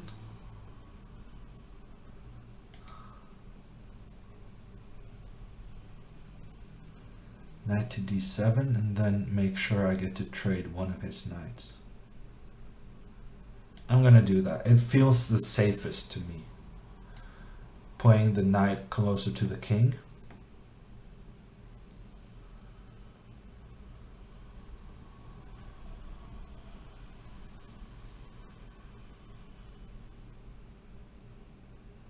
Ooh, just as I said that, I realized this is maybe a massive mistake. Knight d5 is a bit... Knight d5 cuts the diagonal for my queen to get back into defense. Ah, that is so silly. And I'm getting a bit stressed because he's playing so quickly. And it's making me maybe do some poor decisions. Because now his attack is actually very dangerous. Because I let him block my queen from getting back into defense. I played this move thinking that I would exchange my bishop for the knight. But he solved that very easily by just moving the knight. That was so bad. So bad.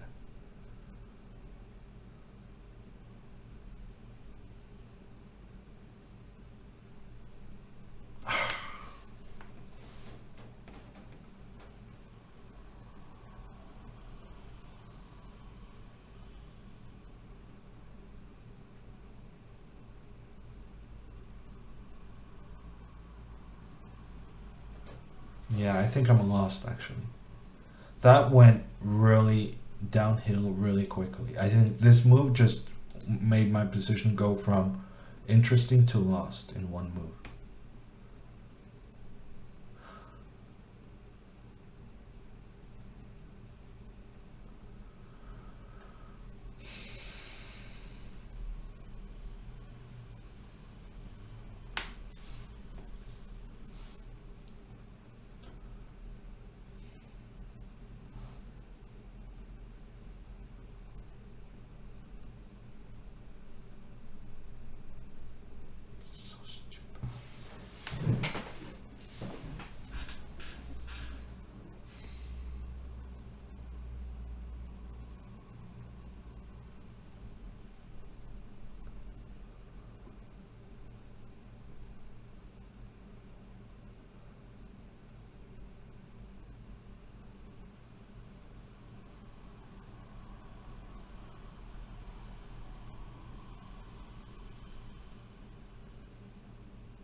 They say you can never get checkmated with a knight on f8. I guess this is the big test, whether that is actually true. Because I think there's a very good chance of getting checkmated here, even with a knight on f8. But now I'm one move away, so I'm trying to play c6. And if I succeed, then I might actually manage to kick his attacking forces back. I really don't see that happening, to be honest. It feels like there should be something here for white.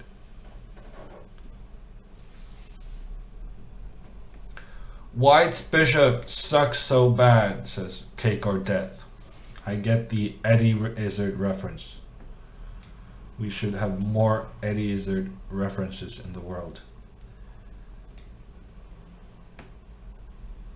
But yeah, no, I think it's actually a very good piece. Because now when I go queen takes b2, it's protecting f2. So if the bishop wasn't here, then I would have a very strong attack. But the bishop is there. And it's really annoying for me that it is.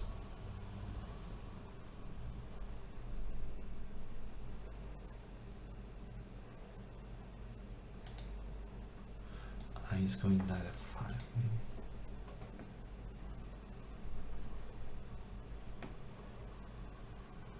Queen d1. Wow. What a move. What a move.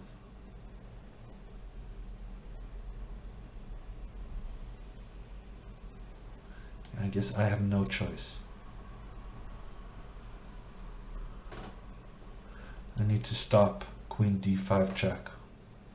And now the knight comes, adding to my misery.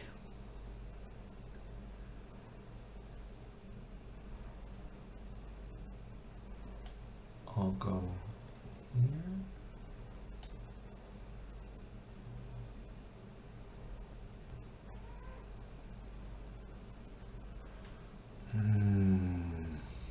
I did not see that move.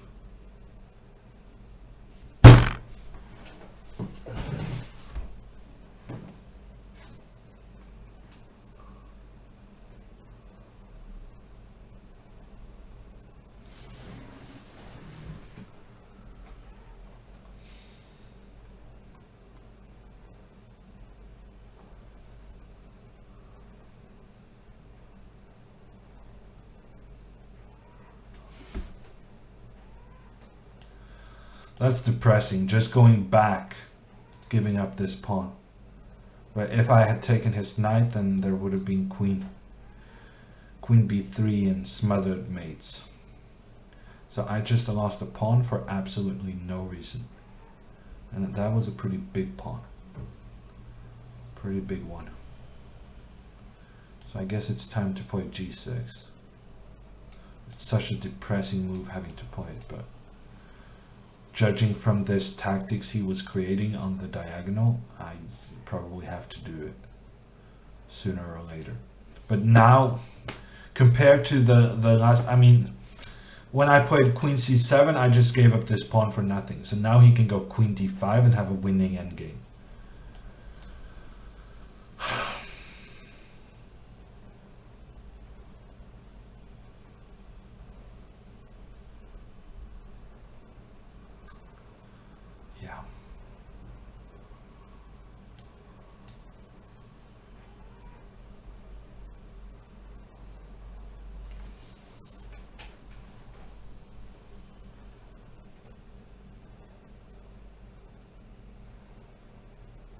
Man, this game is depressing. I really feel like I made one mistake and I lost the game. I don't know if it's true, but that's what it feels like to me. And that is one of the worst ways of losing in chess.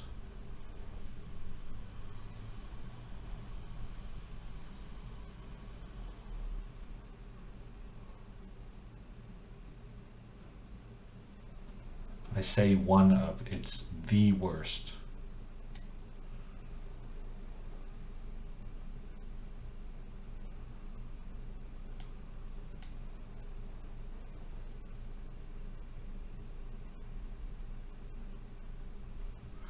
And now he's threatening knight to b5. That sneaky, sneaky guy. So I'll have to move this one.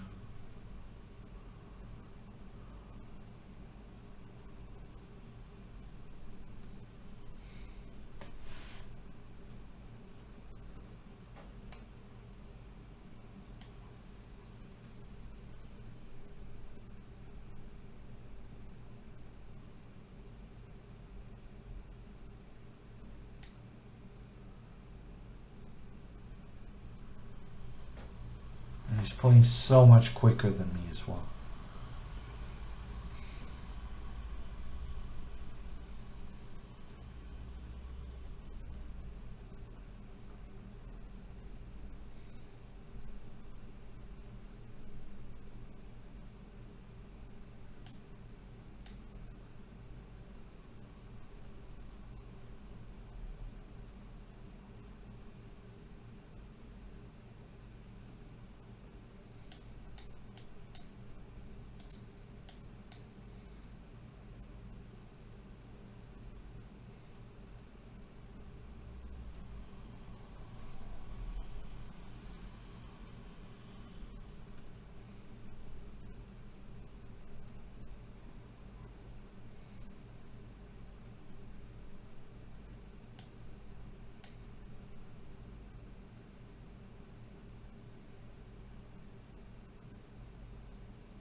Yeah. How are the other games doing? How are the other games? Give me some good news. Give me some good news on the other games, because this one is not gonna go my way. Gnomes are losing 4-0. I told you to give me some good news. Are you kidding me? Oh, crap. Wow. Romanov is making a draw. That's not really helpful. Wow, that is so poor.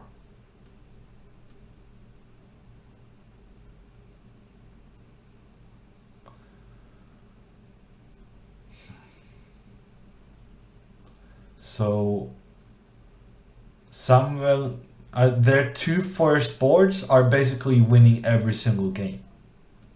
I mean, we are higher rated than them on 3 boards in every single matchup. And yet they have won all their games. That's pretty good, I'll have to admit.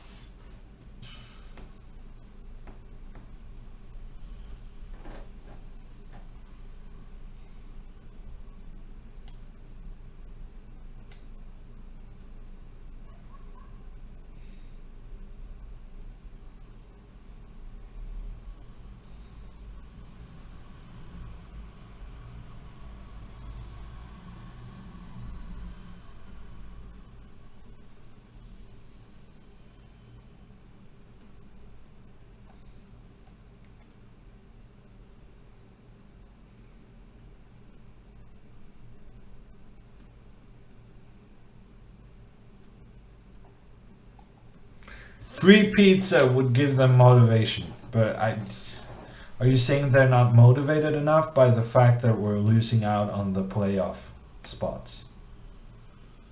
That's not a good sign. And now I had this idea to go here. Might not be a very good idea, but it was my intended plan of action. Yeah, because now he's just going to go bishop f2 and then check. I go up and then I go back, I guess.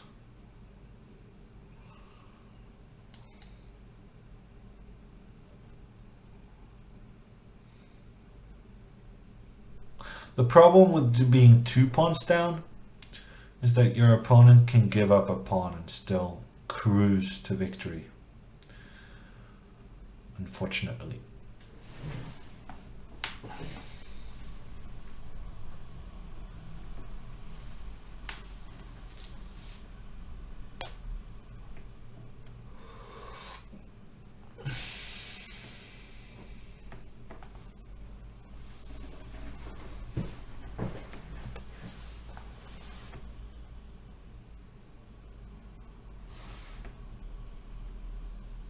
So it would appear that the Gnomes is a one-person team. What are you talking about, the Gnomes being down 4-0? I have the other games here. Grandelius is way up on time. Way up on time. You might be right that it's not going to help, seeing as how he's a piece down. But it's not like a complete disaster. And Elham. Okay, Elham is a lost. But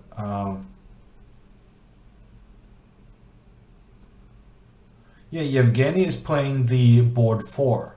I mean, even though maybe he's not better at the moment, he could manage to turn that around. And Nils is way up on time. Well, Nils is dead lost. Nils is dead lost. Hammer is dead lost. That is not good for the Gnomes' chances.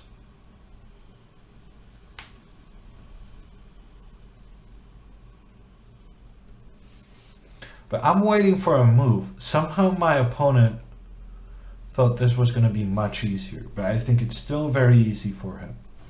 But he's taking his time trying to decide what to do.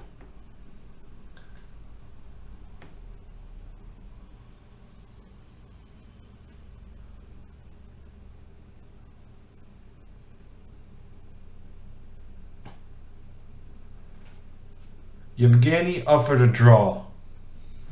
That's not good news.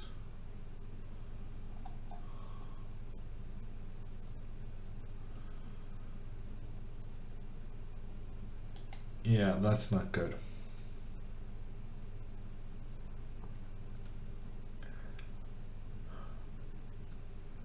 So I would really like the score to be within one game. Within one game. That is, then we still have a chance going into the final games. Okay, so he has taken, and then he goes d6. Interesting. Now he's probably expecting me to go king c6. And I'm thinking I shouldn't do that. I'm thinking I should surprise him.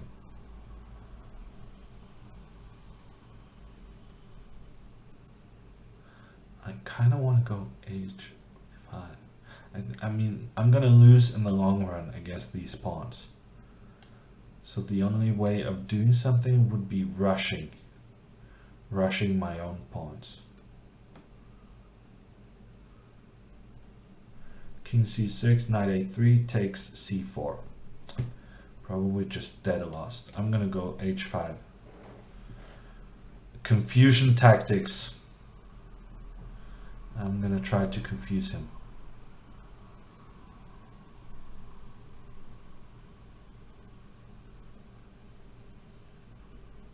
Yeah, now he's threatening c4. So I should go here.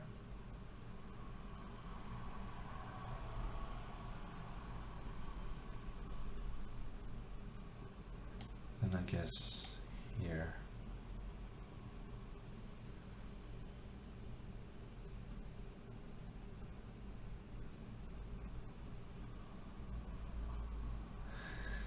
I think I'm fighting as best I can. I'm still dead lost, of course, but I'm creating some practical difficulties for him. Yeah, h4, probably a good move. But now I can do this, right? Let's try this now.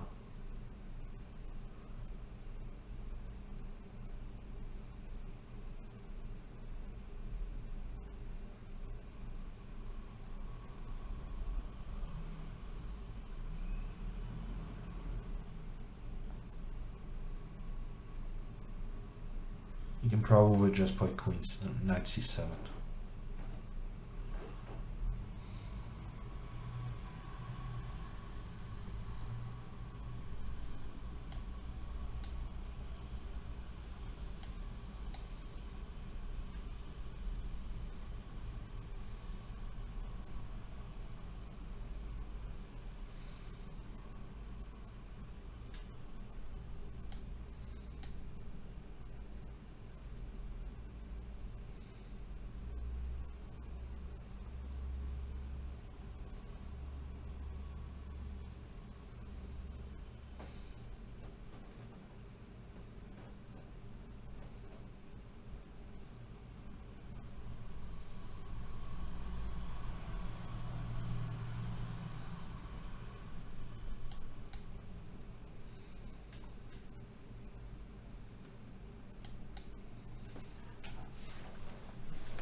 I don't see this working, but it's the best I got. It's the best I got.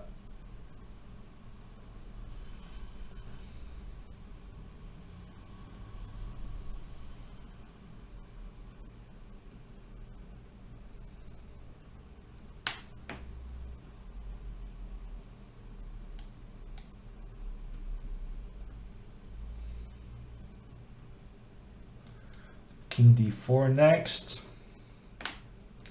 Trying to do something. Trying my very best.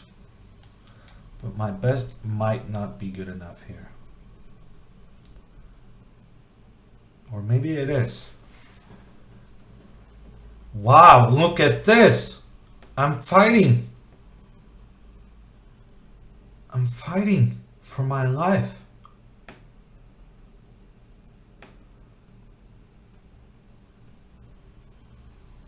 This is some good fighting going on. Very good fighting.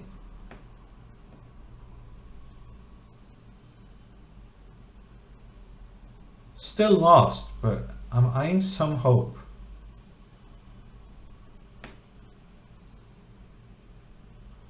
I managed to create a lot of difficulty for him, which is kind of surprising given that my position was so lost.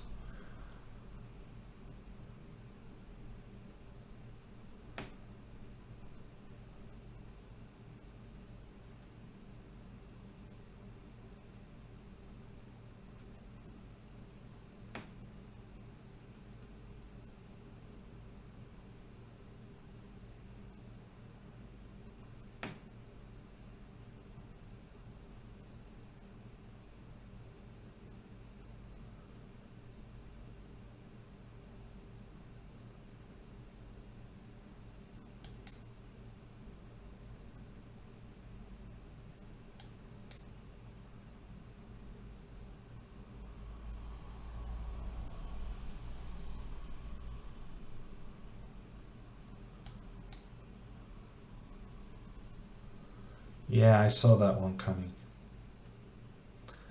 But I couldn't really stop it.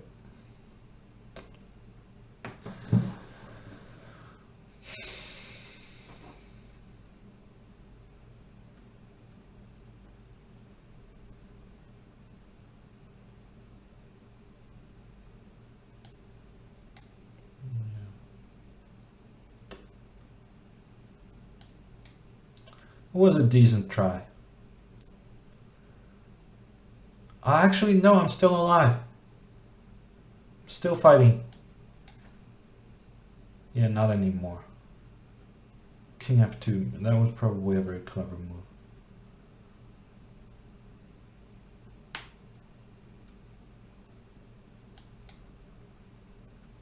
Now he has knight e2.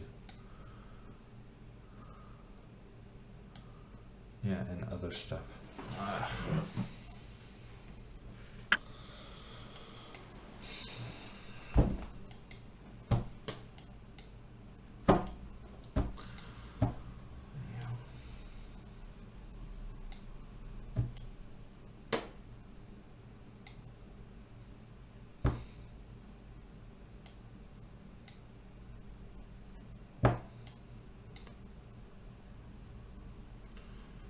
What to do? What to do? Oh, no, I want this. Yeah.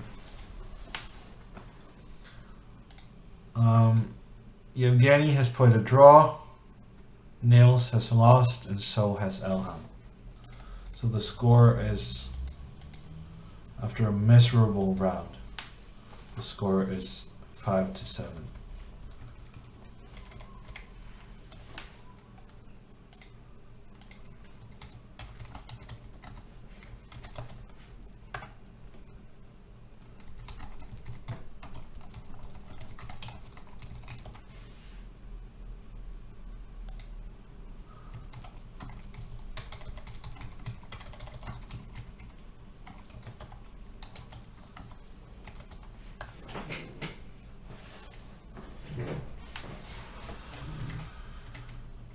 Okay, I'm gonna do a little break.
Okay, I said a lot of very interesting stuff.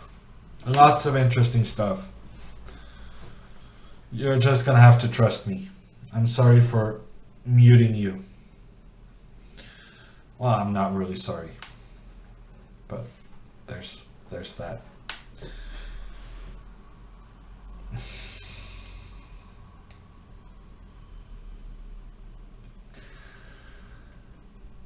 Okay, I'm suddenly playing a Sicilian with the white pieces. That was a terrible, terrible mistake. I should never play the Sicilian with the white pieces. That is like the basic rule. Do not play Sicilian with the white pieces.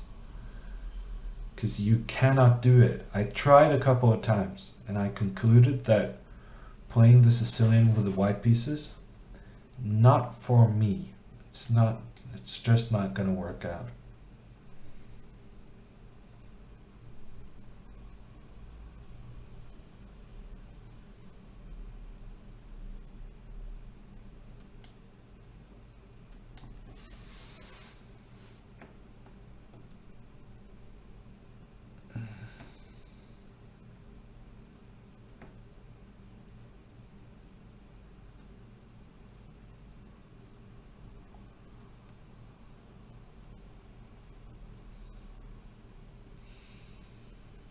At least I managed to get the chat pretty crazy. That's something.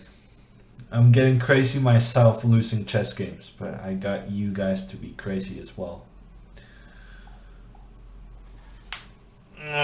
Do not let the last round affect you, Hammer. You can win this, says G. Joe.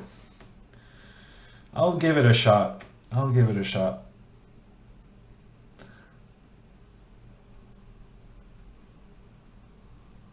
Silence is golden, says Fluffo.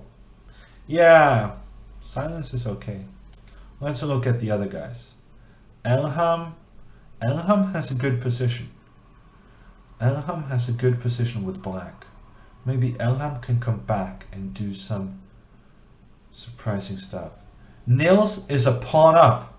Nils is a pawn up after 10 moves. What? And Evgeny is playing for a win. Nils is a pawn up after... Wow, what is going on? Nils is a pawn up after 10 moves. That is some big news.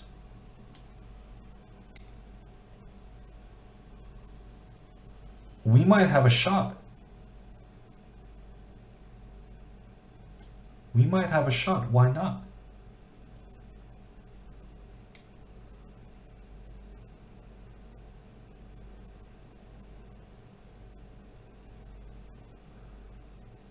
And I'm building a center. And I quite like it. Normally in these bishop b5 Sicilians, I always end up giving away my bishop. And I hate that. And yet I keep playing this bishop b5 check, even though it's so poor. But now I'm keeping my bishop. If he goes a6, I'm going to go just back to c4. It's not optimal, but it's not a disaster either. Often in the Spanish, you spend so much time just getting the bishop back to c2. So it's interesting. It's interesting. Focus on your game and win. You've got this, says George.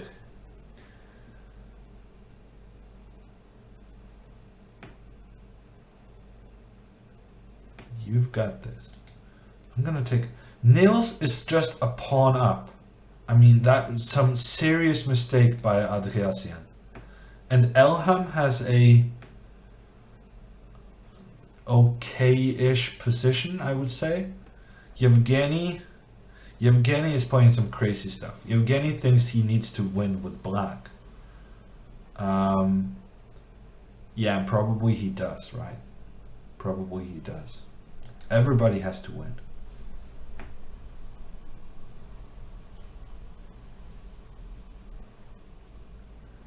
There is sound. That's always good news, because I have a tendency of messing up the technical stuff. So whenever there's sound, that's a good thing.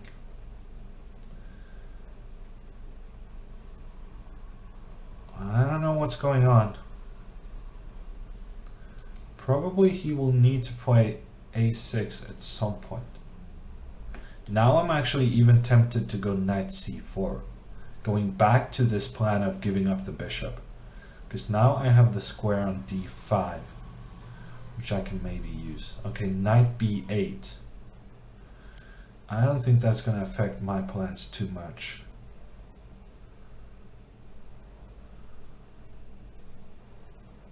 Knight c6. Okay, I will admit that surprised me. That I was not expecting. So he's really doing everything he can to avoid having to play a6. I don't think a6 is such a disastrous move. But if he doesn't want to play it, then that's his right.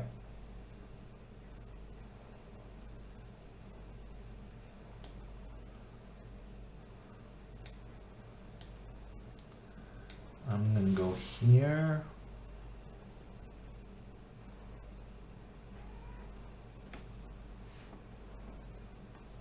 Maybe I should be concerned about d5 coming up.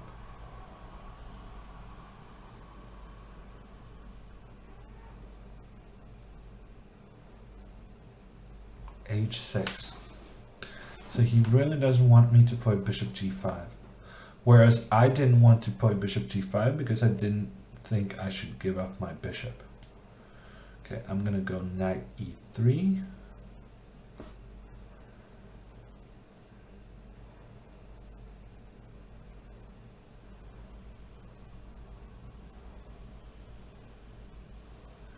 Okay, so now he's going to build a center with f5. That might actually be quite annoying. That could be annoying. This is a kind of position that I really don't understand what's going on. And black has really good central control. I would really like to do something about my central pieces, but it's not really. I think I'm gonna go here. I need some pieces in the center. So I need to go d4. And in order to go d4, I need to eliminate this knight. So I'm actually thinking going e takes. And then d4.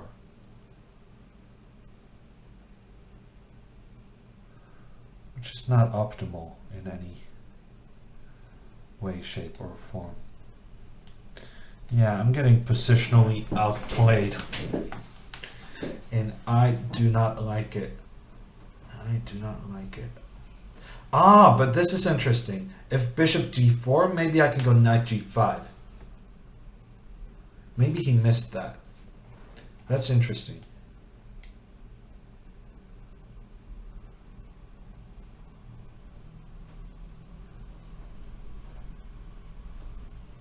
Okay, he takes twice. So he's just going to go knight f5 on the next move. And say that he has a slightly better structure because I'm overextended. And unfortunately for the gnomes, he is correct. He is correct. This is slightly better for black.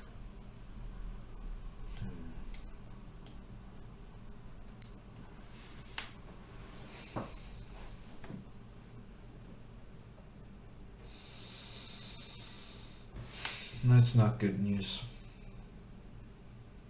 And this day started out so well. 2 nice wins. And then I get a silly loss and now everything is unraveling. Elham has the bishop pair, but he has a weak pawn on the e file. Nils is a pawn up. Nils is going to win. Romanov is doing his best at making things complicated. And then we have Hammer playing really, really poor chess, I would say. Really poor chess. Being worse with white after 19 moves.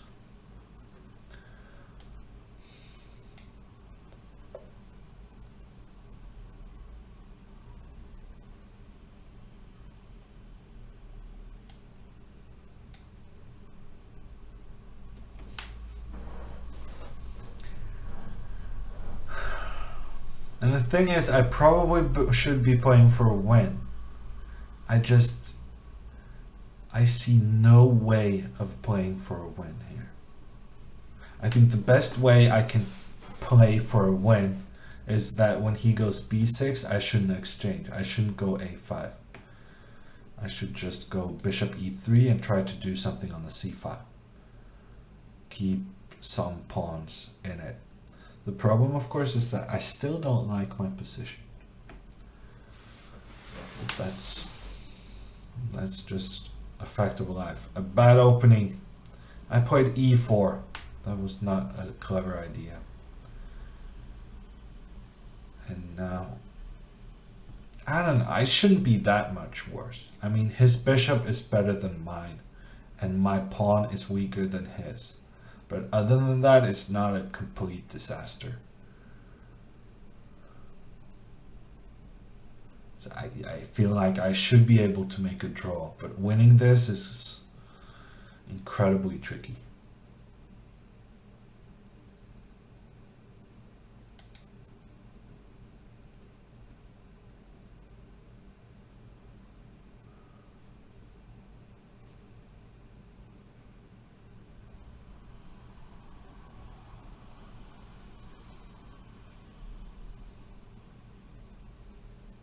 People are insanely demanding, says Chesbey.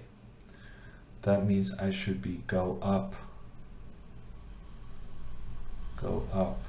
Petrosyan offered Romanov a draw and Evgeny declined. Yeah. Evgeny is really going for a win with the black pieces. And that's pretty heroic of him. Going for the win with black. It's a tricky business. But what's there to lose? It's not like it's a rated game. Okay, so Rook c8 offers me a pawn.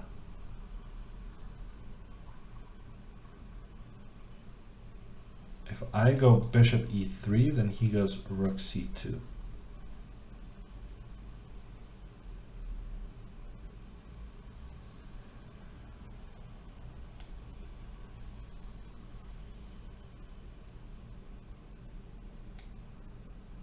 If I go bishop e3 first, and he goes Rook c2, and then I take on b7,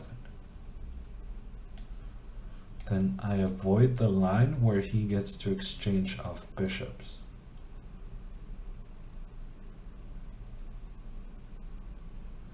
This is interesting now, right? Because if I just get one or two more moves with the pawn, then I could create some trouble for him. I mean, this pawn on the a file could be really dangerous.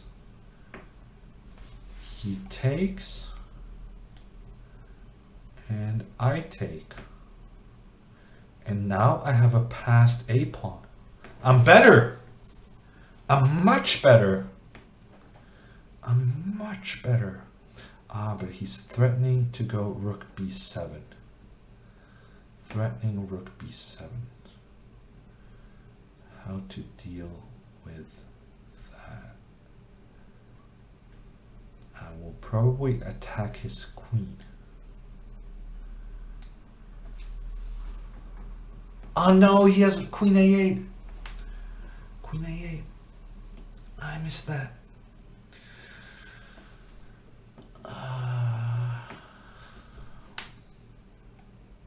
Yeah, but I couldn't avoid it anyhow. So if he goes queen a8, I can take on d6.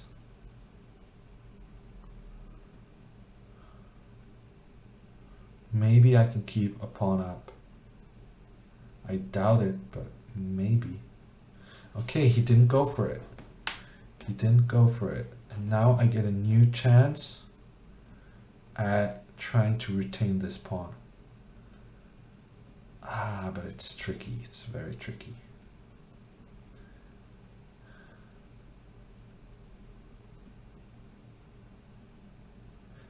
Bishop d4 might actually be an interesting idea.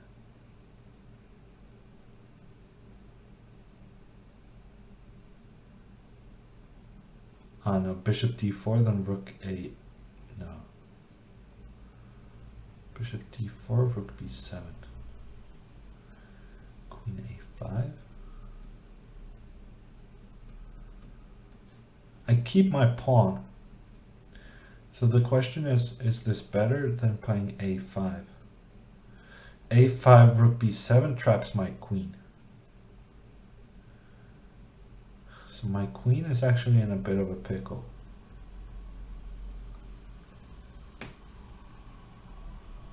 It feels like this is very close to being very good for me.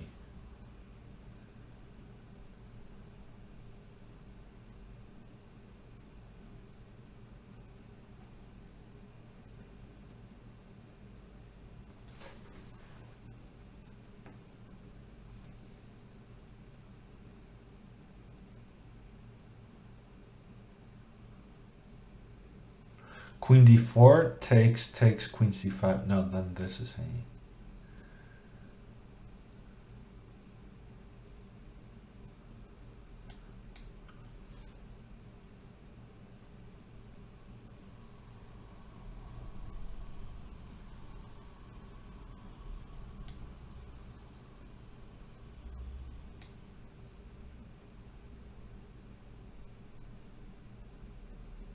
I think he needs to go rook b7. And then we have some kind of endgame with 2 rooks and a queen, in which I have the outside passed pawn. So I think I should be better in that case. And also he has a bit more weaknesses around his king. I might be able to make something happen. And he's using a lot of time. Speaking of somebody using a lot of time, so is Elham. Elham is also using too much time. He's a pawn down, but he has the bishop pair. Maybe he can do something. Nils is a pawn up, and Evgeny I think is outplaying his opponent. Evgeny I think is outplaying his opponent.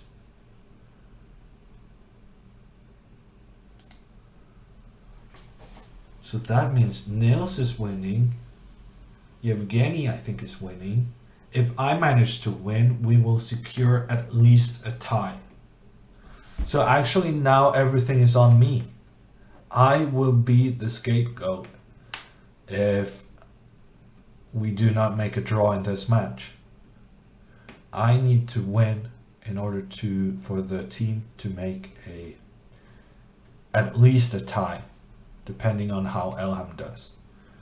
And Elham is doing okay with the bishop pair, but the thing is he's spending so much time, which is freaky, because when he plays over the board, he is so fast, so confident, and he really hasn't been able to show how good he is over the board at the internet, in the internet format.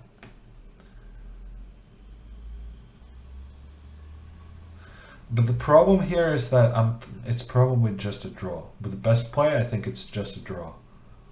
But he's spending so much time for no good reason, which is giving me some optimism. But I mean, I can see at least one way he can make a draw very easily.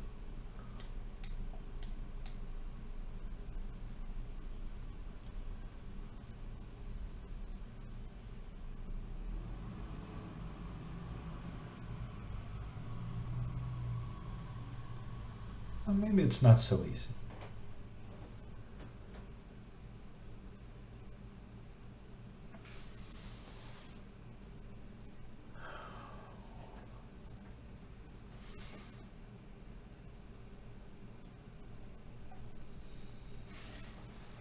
Okay, I'm gonna go queen d2 probably next. And therefore he tries to prevent that. Probably clever of him. Wow, he's actually threatening to trap my queen. He's threatening rook a8, and that is trapping my queen. That would be very bad news. So I should try to avoid that.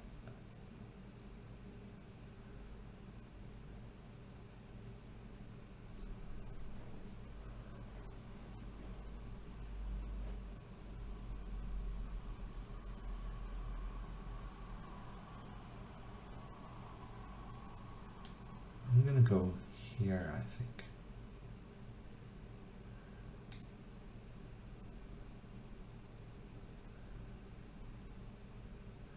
Attacking, protecting, and protecting. So this feels to me like a pretty good square for the rook.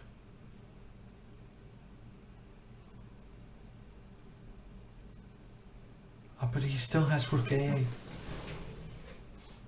Of course he still has rook e8. I thought since I'm attacking f7.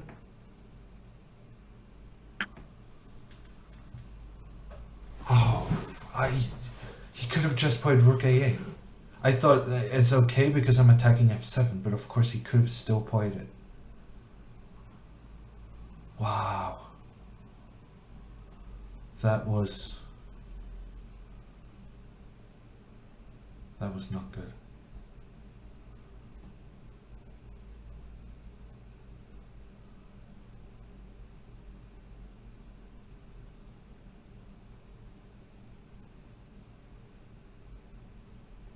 I'm very tempted to take this queen now. Maybe it's also a question of what else to do. If I don't take the queen, what am I doing?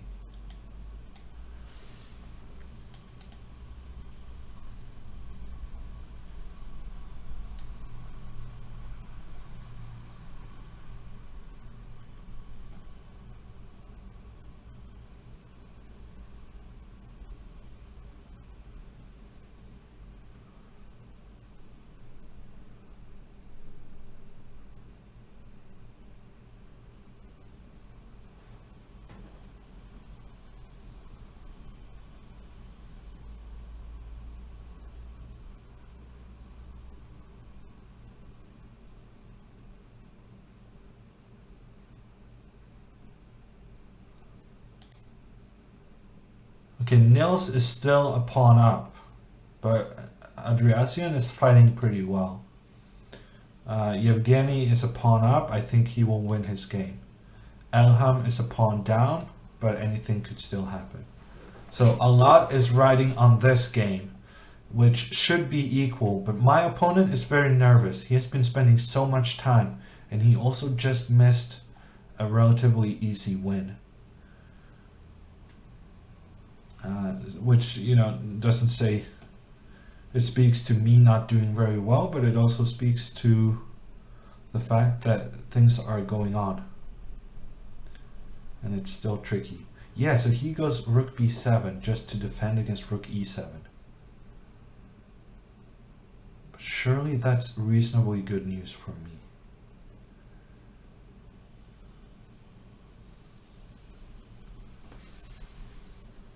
How am I going to execute this? So he's just going in a defensive position. And then the question is, can I do something aggressive? Maybe not, actually. I need to get my king.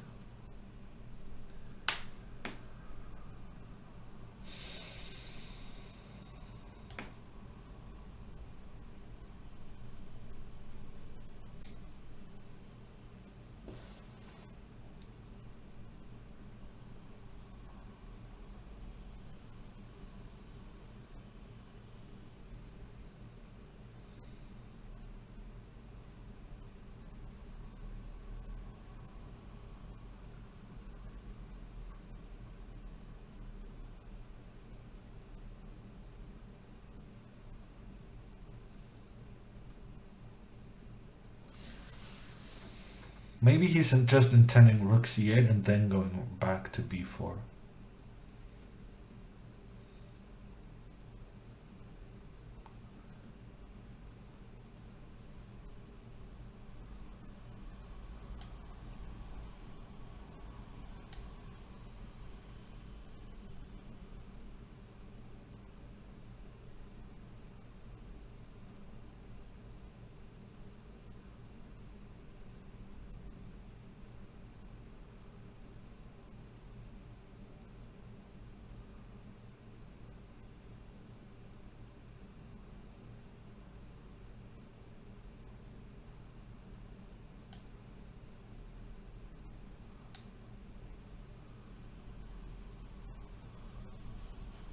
Could go a5. a5. Put the rooks on the a file. I don't want to go too far with this one either. I quite like the rook on f4, boxing his king in. But I cannot go with my king into the battlefield without first doing something. King e2, rook e8 is going to be annoying.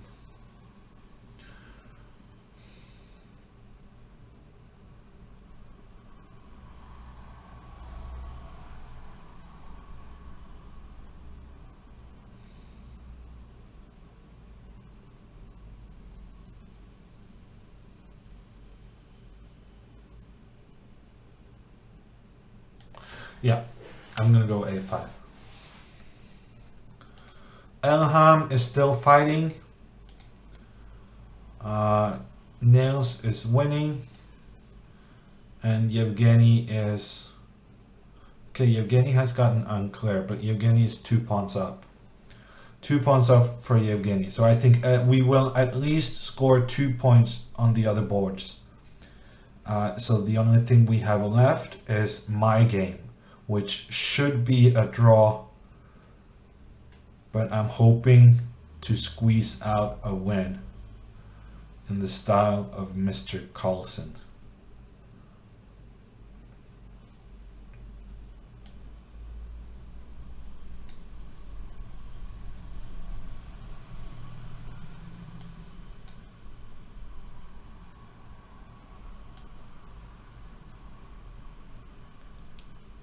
Maybe I made a big mistake going with that rook.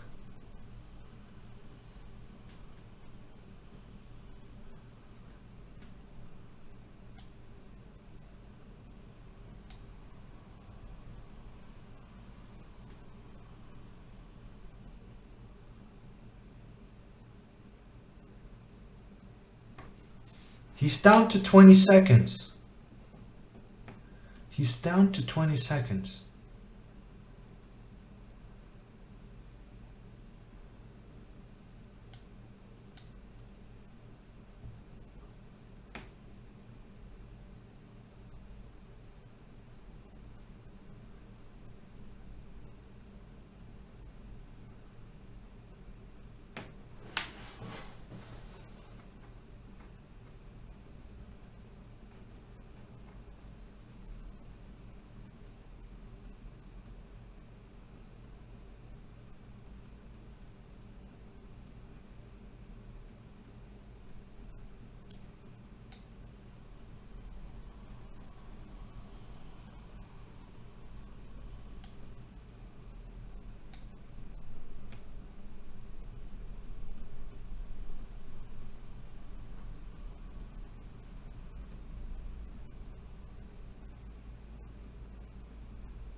I'm winning.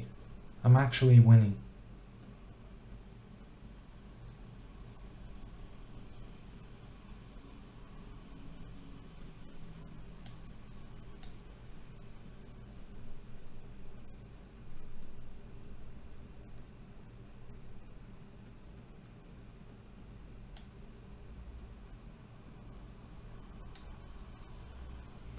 And if I mess this up now, after actually achieving a winning position, I'm gonna be so upset.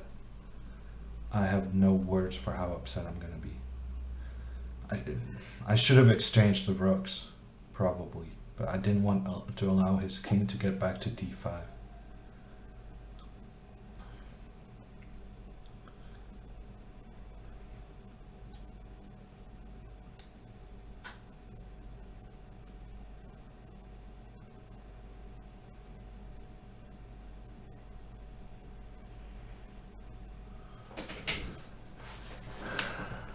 Maybe this is checkmate.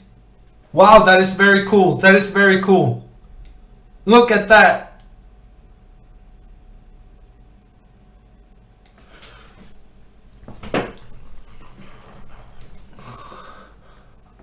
Elham has lost. Elham has lost. Nils is winning. Nils is winning. Evgeny is winning. Evgeny is winning. Wow. Wow. Chat going crazy. Chat going crazy. I'm gonna update the score. It's 8 to 6. 8 to 6. Do not blunder. Evgeny, do not blunder. King e6 maybe. Petrosyan down to 4 seconds. Down to 4 seconds. Threatening on f3. Yes. Take with the king. Ooh. Tricky guy. Very tricky guy. Very tricky guy. But it's the right corner. It's the right corner. The bishop controls the promotion square. I think we're good. I think we're good. Oh, Evgeny takes with the pawn. Evgeny takes with the pawn. Okay. No fortress. Bishop coming to g2. Bishop to g2 next. Wow, he goes back. I mean, surely this must be a Zugzwang. Yes, it's a Zugzwang. It's a Zugzwang. Yes. Just king h4 now. King h4, king f2, f5 is a Zugzwang. And now king to king to g3, knight g4, and then you can take with the king, or you can go f3 for checkmate in one move. No! No! Nils has made a draw by repetition in a winning position.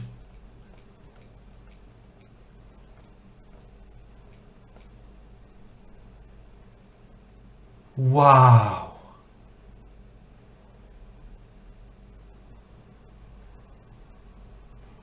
In a completely winning position, the black king defenseless without the pawns.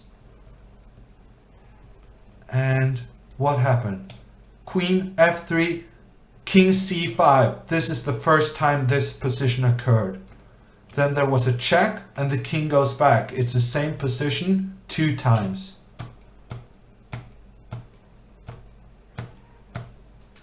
And it's the same position 3 times. Wow. And Evgeny won his game. Evgeny has won his game, but it doesn't matter because in a winning position, Nils stumbled into a 3-fold repetition.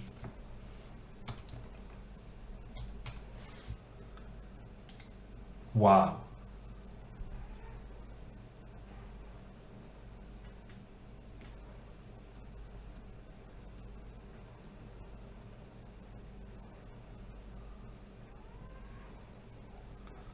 So it's not like Nils was not fighting. It was just that he stumbled onto the same position 3 times.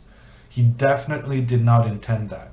And it wasn't really obvious either because he was going back and forth with his rook.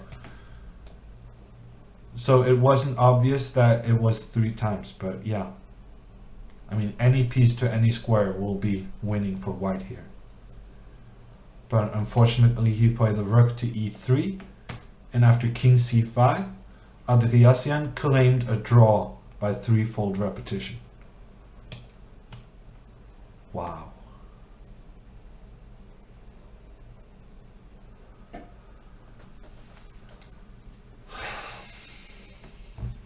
Yeah, and Elham has lost his game. Elham has lost his game. So that's why it's 8.5, 7.5 for Armenia.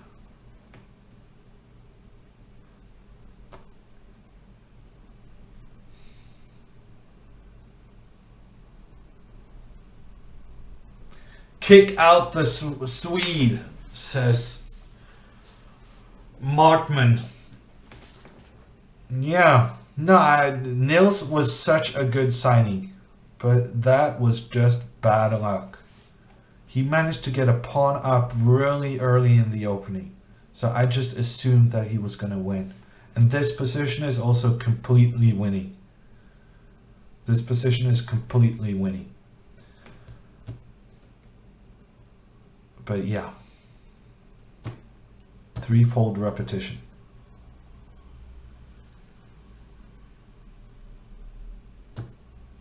Well, it's good fighting from Andriasyan. I mean, going a pawn down in the opening, that's pretty rough. But he managed to stay in the game, and when he got his opportunity, he claimed the draw. He knew that it was the same position 3 times, and yeah.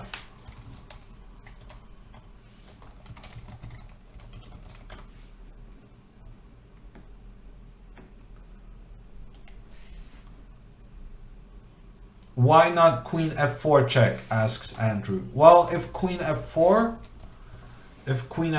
then just take the queen, and it's a drawing rook endgame. So the reason that white is winning, even though there's so few pawns left, is that the black king has been forced out on a little adventure, and I don't think it's going to come back alive.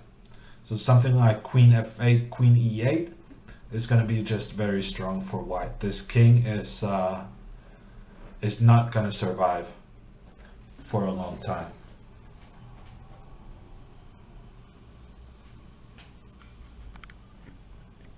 The camera is not very sharp today. Yeah. Wow. Yeah, I don't know what to say. The Norway Gnomes have lost 7.5, 8.5. I'm gonna go find the standings, and I don't think it's gonna be good news. The Estonia Horses has beaten the Oslo Trolls 10-2. Are you kidding me? So the Oslo Trolls are having a horrendous season. The Daily Dynamite is beating the Riga Magicians. That's probably good news. So yes, the standings have been updated. I'm gonna do a screen grab of the standings. And the standings is that the Mumbai Movers are in clear first place, and I think essentially have secured themselves the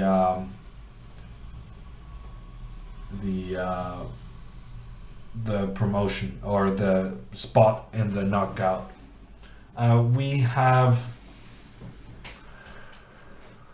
the Armenian Eagles. They were half a point ahead of us, and now they're 1.5 ahead. And also the Delhi Dynamites won as well, and the Estonia Horses won. And they won in a big way. So right now we actually got to consider relegation. There might be 2 Norwegian teams relegated. The Oslo Trolls have lost 5 matches in a row. I have no faith that they will manage to keep their spot in the Pro Chess League. But we got to avoid being relegated ourselves. We're half a point ahead of the Volga Stormbringers. And that is not a comfortable distance. So we have 2 matches left. So we are playing against the Estonia Horses and the Daily Dynamite. So we actually control our own destiny. If we beat Estonia, then we will qualify, well, maybe qualify for the knockout stages. But right now, I'm also nervous about being relegated. Being relegated could happen, and that would be very bad news. Yeah, it has not been working out well for the Norway Gnomes. I think we have We have not won a game in 3 matches.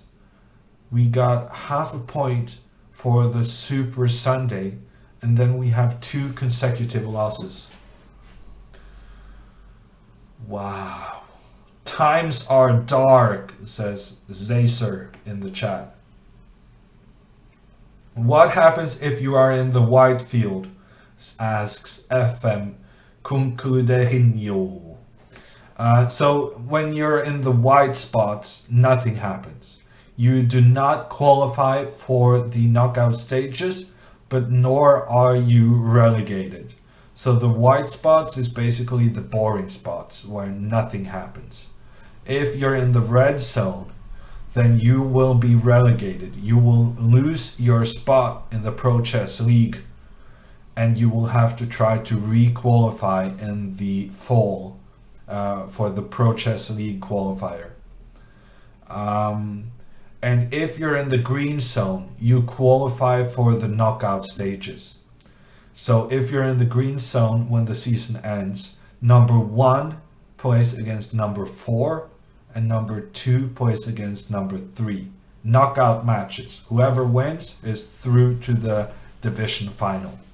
And you get an advantage from finishing number 1 in the league system, because if you are number 1 in the league, then you win the match should it be an 8-8 tie. So that is the advantage of doing well in the league. In addition, of course, to actually qualifying to the finals. The manager is in the hot seat, says Mr. Freeze in the house. Yeah. The manager could get fired. I'm not gonna lie. This is tricky stuff.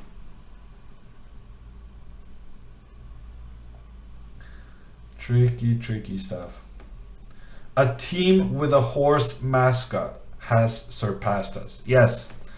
The Estonian, but that's a very good looking horse. It's a very good looking horse. But but Estonia won in such big style as well. And I'm assuming Elvest made 4 out of 4. Elvest has just been unbelievable this season. So he was on my fantasy team. First pick fantasy. Elvest on board 3 is going to make 4 out of 4. The Indian teams are looking strong. I guess what I'm going to have to do is I'm going to have to start lobbying Mr. Carlson to say that we are in dire straits. We hope you have an opening in your schedule. So Magnus having a very busy schedule, but every time Magnus played, we got points. So there's that. It's very depressing. I mean, we should have a good enough team to get points without Magnus. But we're not doing extremely well. So the next match will be on February the 24th. I'm going to be away at a tournament. So I will not be able to do the stream. It's going to be the one and only time during the season. I will not be streaming the Norway Gnomes. It is the Super Sunday special event. Actually, it's the Super Saturday special event, and we will be playing a lot of the American teams. Amongst them, we will be playing against the Chess Bras. So that's going to be interesting. We will really need to get on the top 6 spots, getting that win in the standings. That's going to be crucial because right now we have dropped. We are chasing the pack, the Estonia horses, and it's not looking fantastic to get back into it. Is that this Saturday or next? It's the next one. So February 24th. Not this Saturday, but the Saturday after that. Bring in Nils Grandelius, says Shell Guevara. Obviously, somebody has been missing the broadcast because we did get Nils. And yeah, Nils did well, but he made one pretty big mistake. And that was costly. No Pro Chess League next Wednesday. So the next league, the next scheduled match is Saturday in 1.5 weeks. Bring in Bertil Svensson, says Feedermaster Kunkuderinho. Yeah, maybe. Yeah, what did he do? I'm gonna do, especially for you, Mr. Shaun Guevara, I'm gonna do a replay of what happened to Nils. So this was Nils's position against Andriasyan. Nils is completely winning with the white pieces. The king is dead lost on a d5. It's not going to survive. But what happened was that we got this position after king c5. Nils gives a check, king goes up, rook goes back, king goes back. So this is the same position twice. And now Nils did some attacking, first attacking the queen, then the king, then the queen. And then he went back to e3, threatening rook d3. But now after king c5, Andriasyan claimed the draw. Because it's the same position 3 times. So that was very unfortunate. The king is so open, says Udai.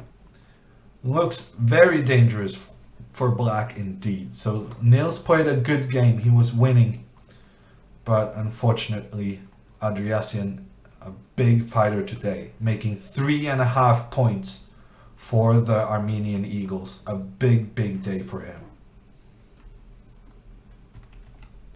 Okay, that's gonna be it from me. I'm going away this weekend, so my next stream is on Monday.